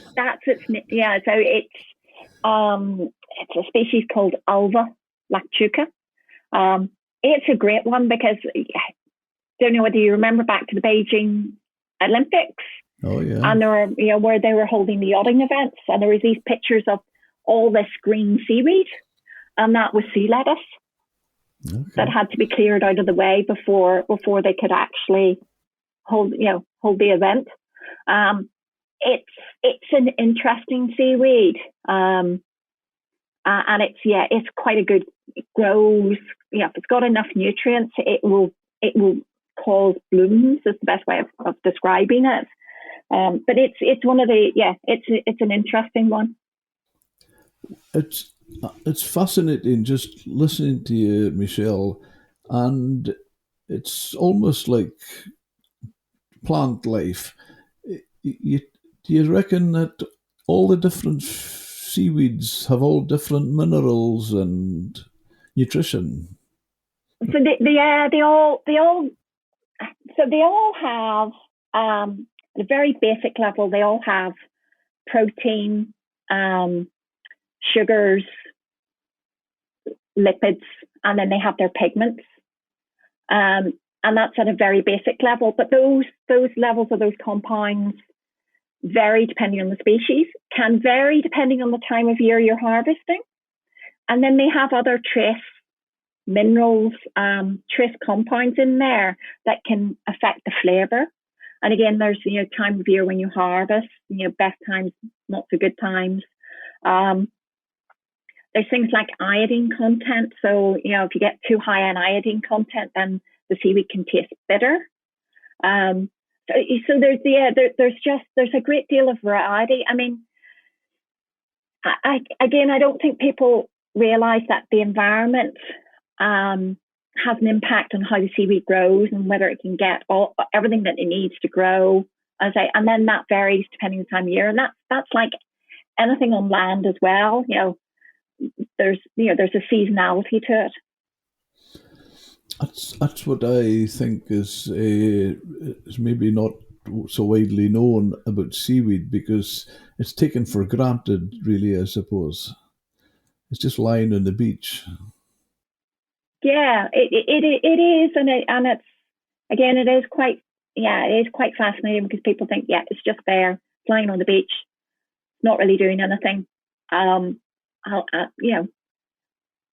But it has a role to play. It's very important to the ecosystem, and it is very much an education. Yeah, there's the area I go up here for dulse. It's a small bay, and it's just at a certain where it is. You need a good low tide to reach it, and what we call the stream tides, is with the full moon and when there's a good stream tide, and that's when I go to that area and get the dulse. Now, I went one time. It was in one of the first quarter or second quarter of the moon phase, and it was dull tides, so it wasn't ebbing the same. And I went along just to see if I would maybe just get close to a bit. And the area where I get it was full of water. The bay, it was full of water, and I counted the heads of 9 seals. And I thought to myself, well, it's your turn now. I'll get my turn in a few weeks' time. Yeah, I do love a low tide. Yeah, spring tide. Spring tides are fantastic, because you can just get so things like some of the red seaweeds don't like too much light. So that's why they're further down the beach, and that's why usually for some of them you can't get at them unless you have a really low low tide or spring tide, and that's when you can it's easier to get at them. So they all have their own place on a beach as well, depending what sort of conditions they like. Yeah. And where do you see your research going? Oh, that's a big question. It's an interesting one, because I'm happy growing seaweeds, trying different types of seaweeds, and just seeing what happens. So at the moment I've got a student who's just finishing off a master's. And we're looking at a particular red species. It's not native to Scotland, and we wouldn't grow it outside. It's something we've been growing in the lab, and it's the one that everybody's been getting very excited about for, if you feed it to cattle, it reduces methane production. Wow. And that project was I'm not going to say it was a bit of a laugh, but it was just to see whether we could do it. Mm-hmm. And we put it in a thing called a photobioreactor, which you're not supposed to be able to grow seaweeds in. And we've had it grow in a photobioreactor. And again, that was just to push the research a bit and see what we can do and what we can't do. So yeah, it's a challenge of being able to grow things. But but actually just understanding them more and understanding how they grow naturally and how the environment, supports their growth, how things are changing as well, and whether that's going to have an impact on the seaweeds and what sort of seaweeds we get, and again on their growth. Do you notice a change? So it's interesting. I was having a conversation with one of my colleagues yesterday, Mike Burrows, who does a lot of survey work with seaweeds, and we were just looking at again the back beach and some of the rocks, and it's interesting, you've got a line where the fucus has gone, and we were just trying to figure out what's happened to the fucus that year, for you just to get that gap in the rocks. So it's an interesting one, because you've got to unpick what happens each year and how that can be different. What we're not maybe seeing as many changes up here, but I do know, say, the south coast of England, you're starting to get changes in the big browns, the kelps, because it's starting to warm up there, and they don't like warm water. So you're getting a change in patterns and distributions. So you don't necessarily get it same up here, but what we have noticed is, this last year, the storms have been coming in a different direction, and that's maybe had an impact. But that's not to say next year, they're going to be again in that new direction. And so it's a difficult one unless you're taking long-term data sets. You can miss what's actually happening. Yeah, that's really interesting. But going back to what you mentioned about how the lifespan and the kelp is 7 years. I've seen as it's my father used a very philosophical, down to earth way of describing things, and we used to find that with going back to what I said, picking winkles. The more rotten and smelling the seaweed, the more winkles you got there. It's again easier to digest, get at. So it's a lot of seaweeds, when they get washed up on the beach. Other than some of the kelps, the ones with the big stipes, that the stipe can last a while. Actually, dogs like eating the stipes. They can last a while, but actually the other material we call phallus tissue, that can start degrading really rapidly. So for some of the kelps, that can start degrading within sort of 24 hours. Others, it takes a bit longer, but once it starts rotting, it starts being a bit easier to digest. So one project we were involved in, it was taking kelp biomass after it being fermented for ethanol production. And it was actually taking that fermented kelp and using it as a pig feed. And it worked really well, so it's just taking what was left over. And that's the other thing, it's a bit like, what you're talking about, pickling almost, or fermenting, like cabbage. So, there is the possibility with a bit of fermentation that makes it, a bit easier to digest and a bit more interesting. Not suggesting you should try pickling kelp, because when it starts to go, it does smell quite badly. But so there's interest in, again, can you extract something that's maybe a bit more, well, not more valuable, but can you get the most out of the biomass, and get something else out, and then say, can it go to something like animal feed, because it's in a better form to be eaten. It's funny you should say the way you're just making me think of so many different things. And when you talk about the smell of the rotting seaweed, I just love that smell. and it's funny, my wife is from farming people. Her dad was in the sort of farming people in Ayrshire, and she loves it. She loves the smell of cow's manure.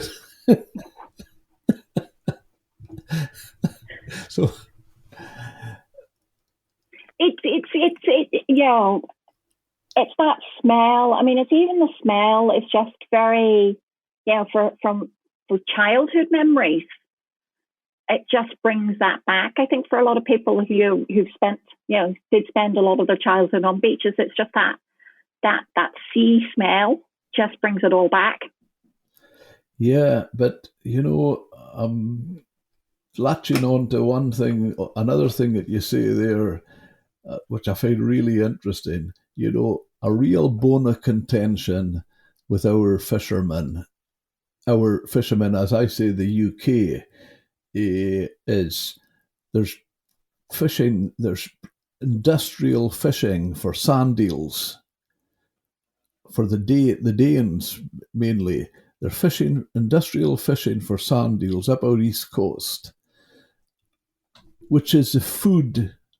I mean, sand eels is recognised as one of the most important food for our seafood, our fish, and yet they are fishing our fish's food for pig farms in Denmark. And I'm hearing what you're saying there. Does it not make so much more sense if we do something with seaweed? It comes down to economics and how much, so at the moment, if you're looking at, say, seaweed farming, that you'd need to, make a dent on an industry like pig feed. It's expensive currently to do the cultivation. So, a low cultivation of the kelps, well established in China, on the Far East. There, they've maybe not mechanised as much because, again, there's a difference in labour costs.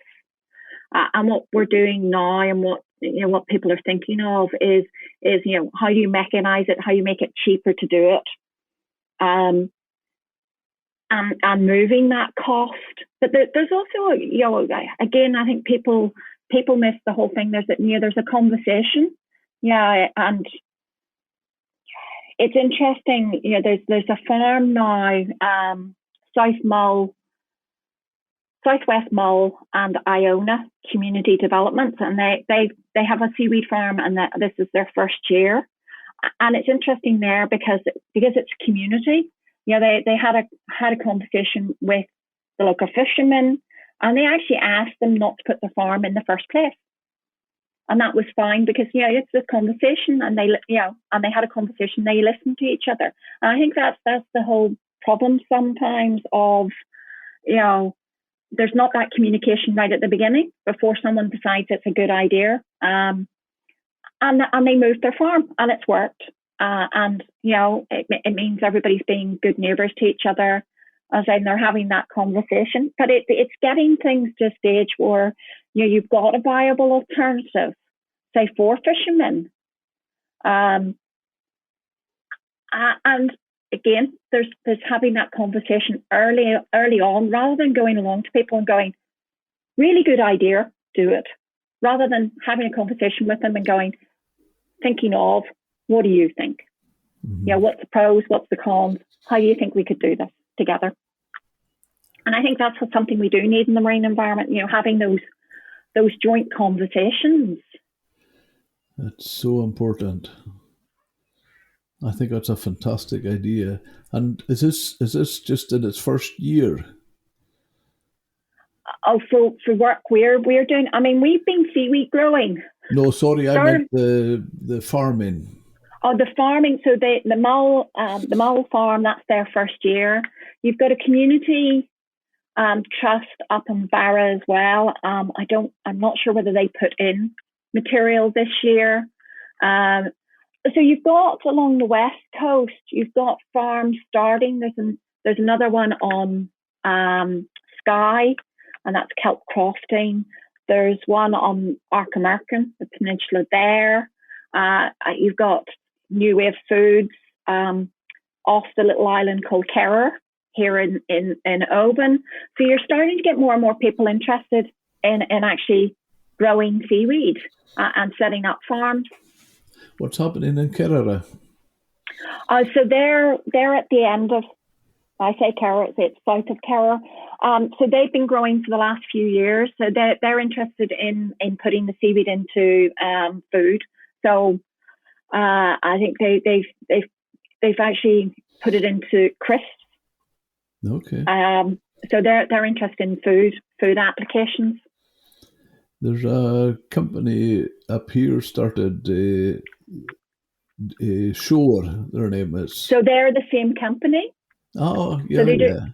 So they do wild harvest as well as growing, but again, it's cost. So it's trying to get the cost down to make it economically viable. Yeah, they dry it, and one of the things you might be able to help me here. I've dried dulse to the point, and then tried to blitz it to get it a powder. I've never ever been able to get it dry enough to make a powder. It stays like a flake. So the thing is, are you air drying, or are you using something like a dehumidifier? So a dehumidifier. The thing is, so you've used a dehumidifier. It's probably not been dried enough. So I have to confess, when we're working with seaweed to be able to do the analysis on it, we use a technique called freeze drying, and that removes all the moisture. All right. Literally removes all the moisture, and then we can actually powder it.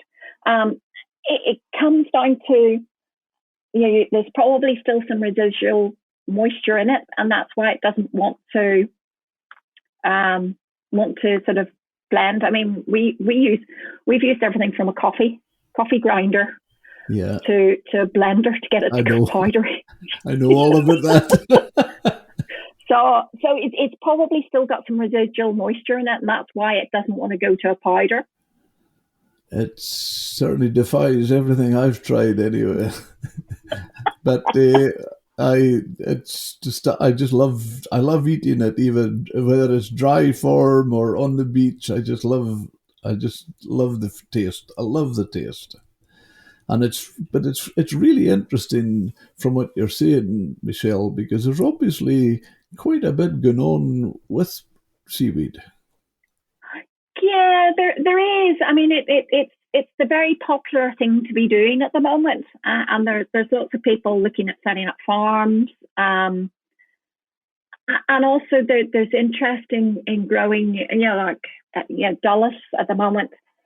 People can't keep up with the demand, so there's interest in how you can potentially grow it at sea, the same way we do with kelp. Or companies are looking at what we describe as tank cultivation, so being able to grow it on land. There is a company in the US called Oregon Dulse, but they're not growing dulse. It's a different species, but they just called it dulse. And they're putting it into everything, the protein shakes and everything. But again, so they're growing out on land in tanks. And that's just to get enough biomass to start meeting the demands they have. Yeah, it'd be interesting when that starts. If it's anything like with plant life, because take for example, you get a raspberry in your garden.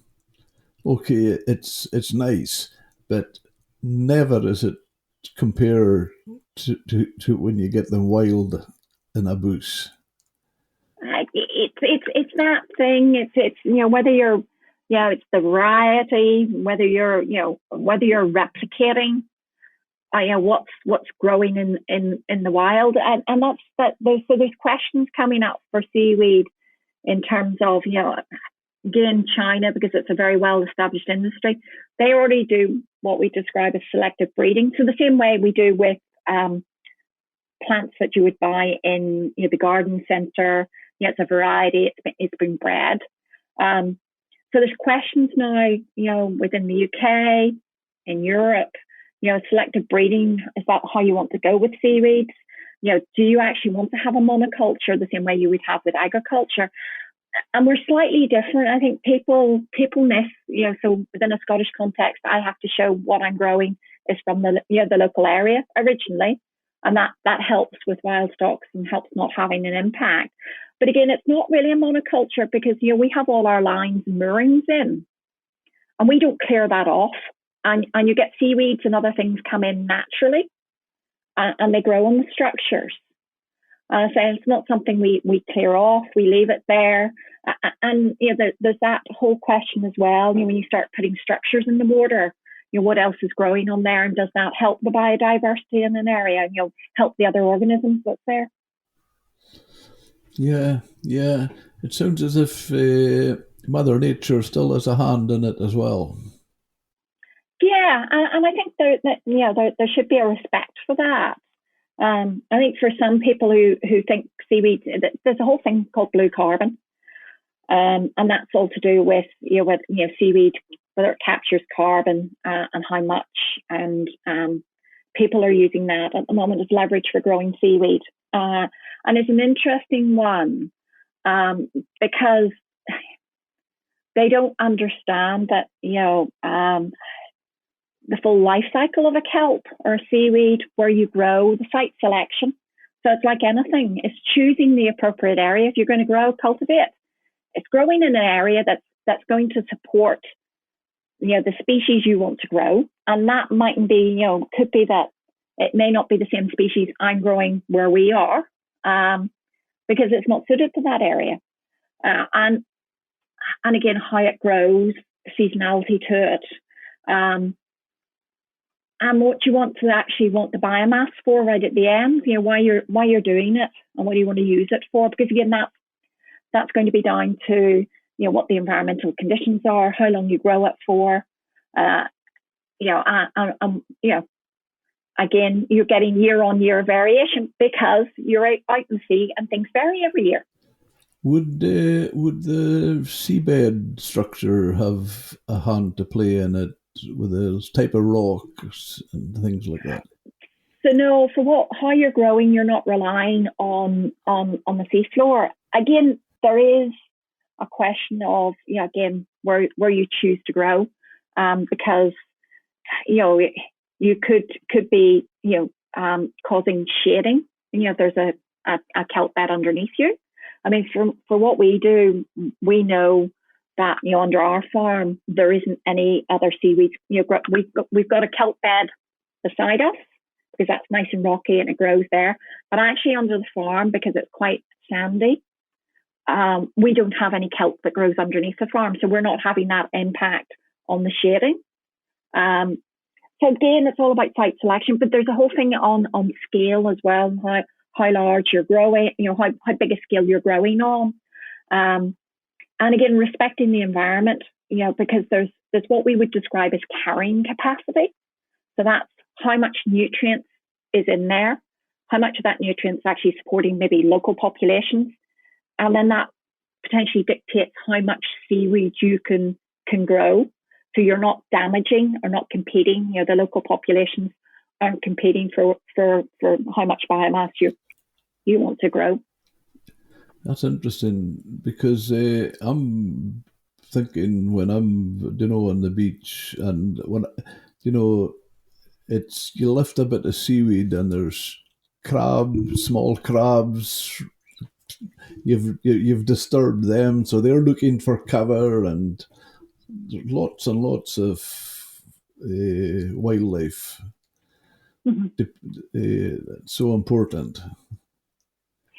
Yeah, I mean, we get in lump suckers, so we will get those in, and we always make sure that we put them back in the water, and again, because you're not clearing off the structures as well, that helps give them a home when we remove our seaweed. So as it's an interesting, I don't think people start to think about, it's almost like a field where, a hedgerow in a field, and you don't want to clear that hedgerow off because that's where the birds and everything go.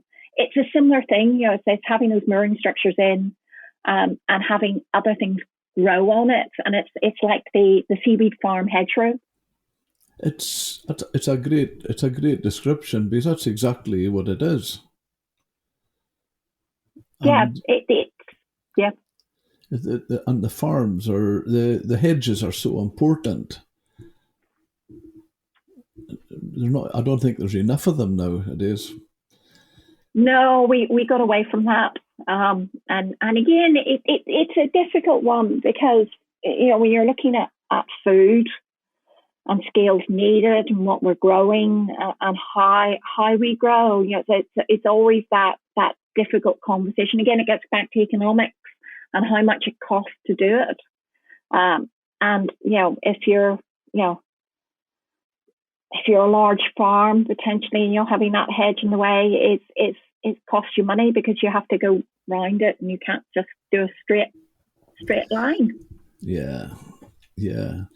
But I mean, I go back to my father because I just learned so much from him, and we used to be in the beach a lot, and he's explained how even like the limpets, you would always see the adults.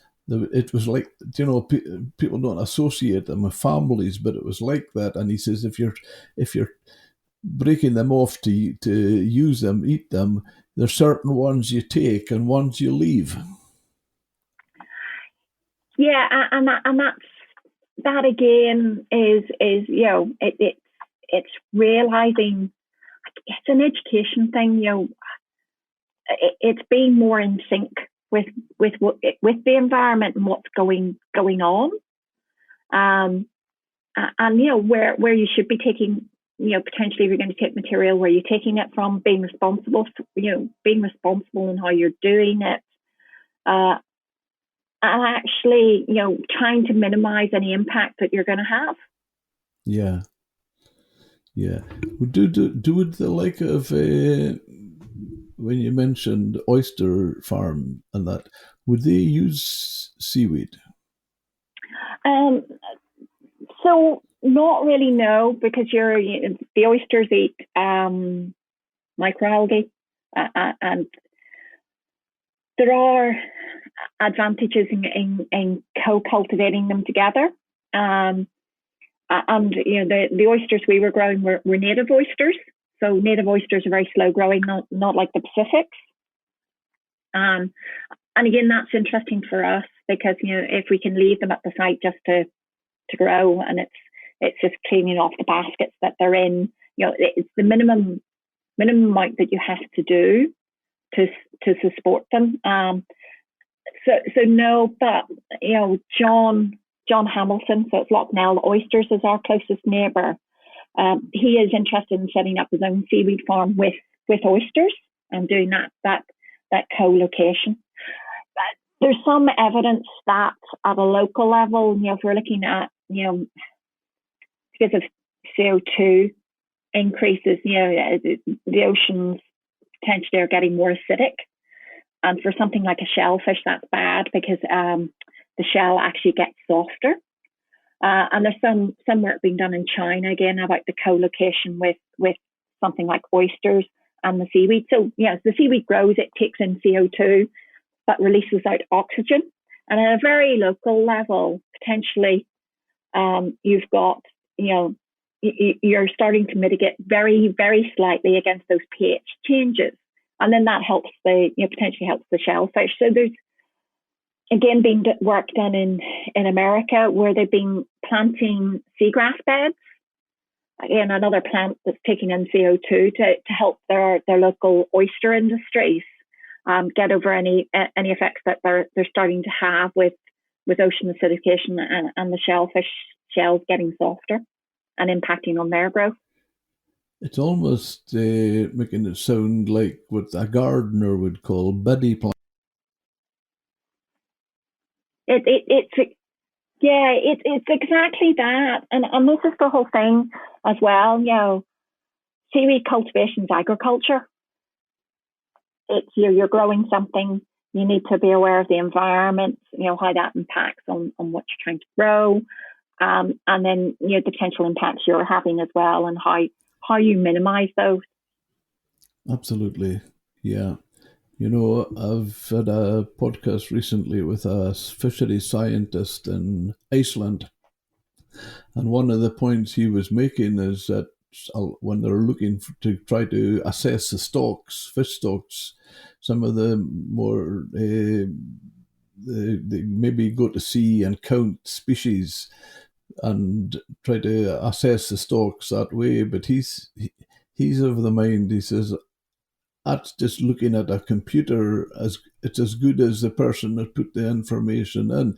He says they need to. He says they need to look at nature. Yeah, it's having that respect for nature. Yeah, it's just so important. I would have thought that probably there is no difference when you're talking about the aquaculture, and it's no different from agriculture. No, I mean, and it's quite amusing because we do at times have people mistake what we're doing the same as salmon farming, and it's completely different. We don't put any inputs in, so it's the seaweed grows with whatever nutrients are available to it naturally, and there's an education thing. So we have you take people out to the seaweed farm and show them how different it looks, say, from a salmon farm, and we have a lower visual impact, and it just looks completely different. And that's the whole thing. It's again because it's a new industry. And new industries can be terrifying because you don't know what it is. It's that education element again, and showing people what it looks like, what we're doing, and actually, it's like it's just showing people and starting to take again a conversation and starting to take some of the fear out of it. I think you've maybe been a wee bit too nice. I think maybe rather than showing, it's educating. It is, but actually you don't know if you get a conversation going. You don't know that someone. Yeah, sometimes you get some people will have really interesting insight. There's things that we're too maybe close to it, and they'll have a really interesting insight about. Well, have you thought of? So yeah, there's education on both sides. I think that's showing a healthy mind because you stay open for other people's ideas and thoughts. Yeah, and I think you have to. I'd say because you don't know, it could be that they come up with a better idea of how to do something that saves us time and a bit of effort, and it could be something really small.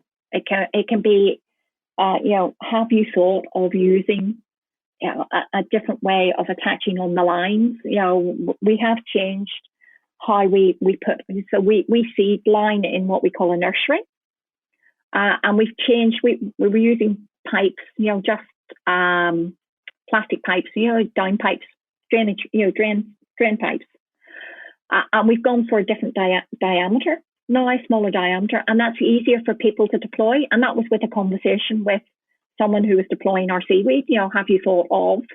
And then doing that and going, oh, that works. So we're still learning. But it's relatively new, I would have thought, although seaweed's been around a long time. I mean, we've been growing since 2004, and that was one of my colleagues who's now retired. That was Michele Kelly started. And that actually, the seaweed growing at SAM started because Maeve's project was looking at reducing the impacts of salmon farming, so using the nutrients that salmon poop out and using that to feed the seaweed. And that's where that research started, and then it's developed since then. Okay, so is there a noticeable? Is it noticeable that there's seaweeds growing in areas where salmon are farmed? So the industry's played with it, and you do get a positive effect. But again, there's a site selection thing. Sometimes the salmon farm's not in the most appropriate area, where seaweed wants to grow. So it's whether you can co-locate the two together, and it's a difficult one because you end up the licensing's complicated. and how you get your license, and oh, do I want to introduce seaweed? I'm going to have to get another license. So the licensing in a way needs streamlining. So the licensing can be a bit complicated as well. And then for someone who's growing salmon, where am I going to put the seaweed? What's the market for that? And that's the issue at the moment. That because it's a new industry, the markets aren't as well developed. So you're not always clear about where the seaweed's going to go and who's going to buy your seaweed. I just hope when you're talking about licensing that the people that are issuing the licenses know a little or a lot about seaweed, and it's changing. It's an interesting one, and Marine Scotland will say they recognise it, but it's a difficult. Actually, COVID hasn't helped as well. It's a difficult one.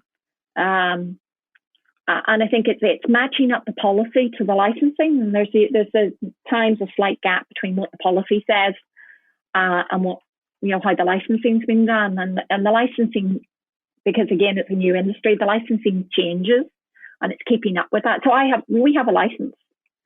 So our farm, our two farms have licenses. We've got a very small farm at Kerrera on the larger farm at Port of Ullin. And they both have licenses. So we adhere the way same as anybody else who's farming commercially to our license, and it's just it's an education thing. That's new industry and how the licensing, and they're looking at this, how the licensing can be improved to help the industry, the industry along as well. It must be really quite exciting. It is. I keep on. I started SAMS late 2006, and it's been non-stop since I started. And I keep on actually sort of hoping for a bit of a break. But you don't. Nice for. But you don't really want. It would be nice to be able to contemplate your navel sometimes and have just a bit of thinking space. It's been very busy. Yeah. No, I think it's usually exciting. Michele, I wonder if would you have any objections if I come down to visit the site? No, if you let us know. There's not much in the water at the moment because we've harvested. So really next sort of late April, early May next year is probably the best time because then you'll see some seaweed. I've got a lot of we have a great love for that area.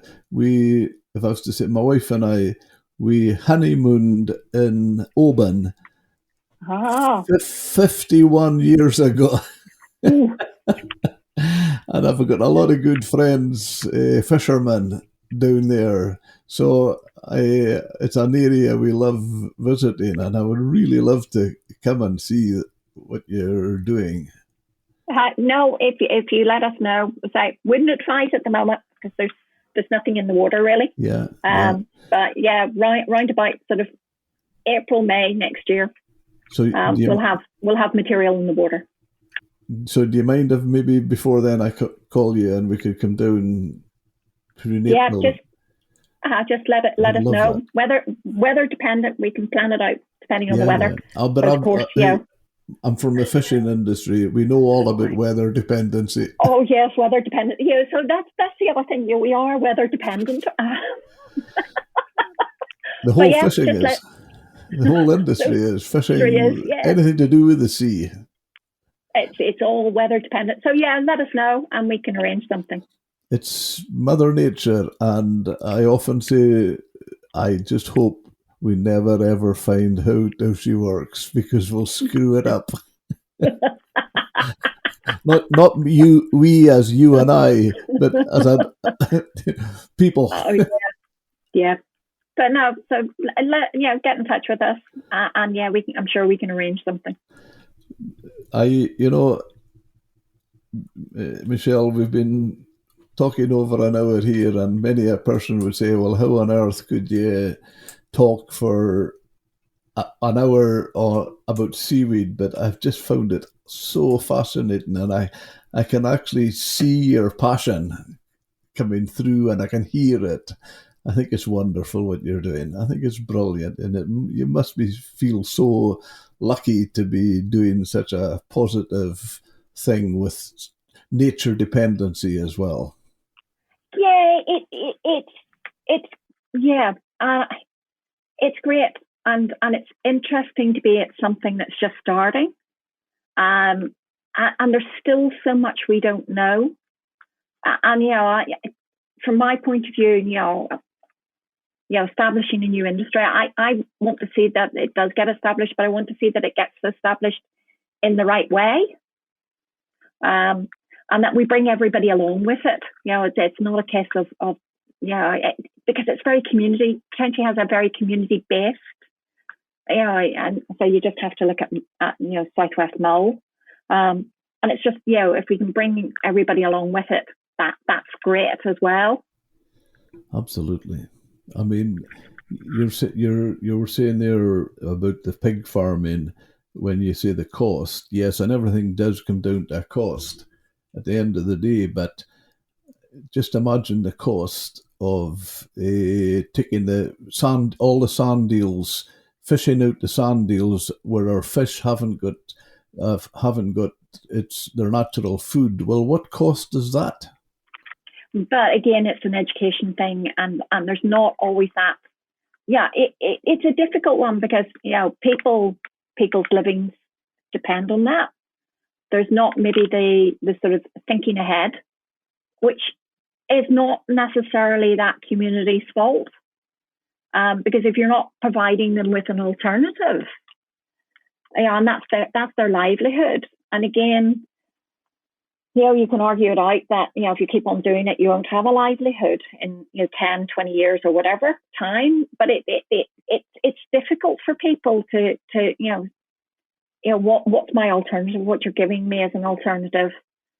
I've done it for years, and it comes down to conversations and education on both sides, and providing people with an alternative. I mean, of course, it's like everything in life. You'll get some people who don't want to change what they do, and you can, you just have to have that conversation with them again, and see whether you can compromise and meet somewhere in the middle. But it's a difficult one. I say, it's people's livelihoods, and it's whether you are providing them with an alternative. Yeah, but the way you say that is right. You have a conversation and it's working with people, but really what we're talking about here is that conversation is with nature.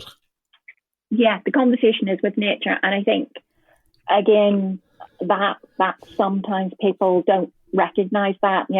If something's always been there, people expect it to always be there, and then it's a bit of a shock when it disappears. Yeah.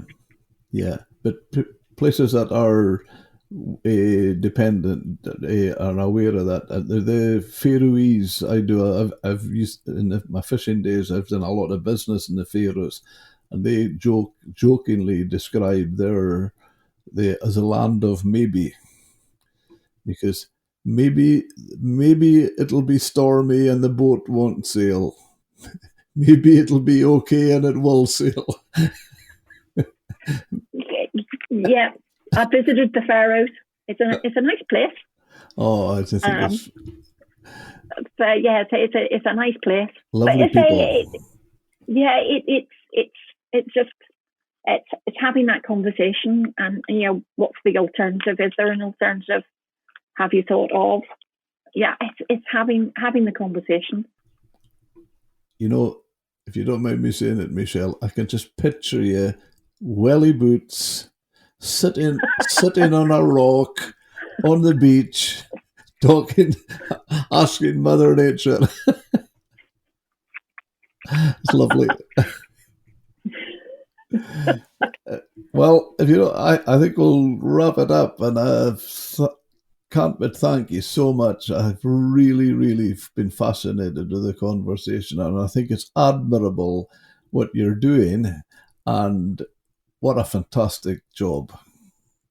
No, thank you. I mean, yes, I do have a great deal of job satisfaction. Yeah, I can see that. I can see it, and you know, I love your respect. It's, yeah, I mean, you do have to have that respect because, you know, you want to work with nature, not against it. Absolutely. Unfortunately, it's not a word we hear as much of these days as we would maybe like, but it's Yeah. important. Yes, it is important. Yeah. Michele, I can't thank you enough. Thank you so much. No, And thank you. what I would like to do, if you didn't mind, my friend in Orkney, Sam, who's Yeah. done vinegars, I would love a conversation with him and yourself in the future, because he's got other things to add to that as well, you know, and I'm sure you would find it fascinating. Even maybe the guy in your friend in Harris who's doing the. Oh yes, Lewis and yeah. So yeah, no, that would be interesting to have a conversation. Yeah. Thank you. Yeah. All the No, best. thank you very much, Jim.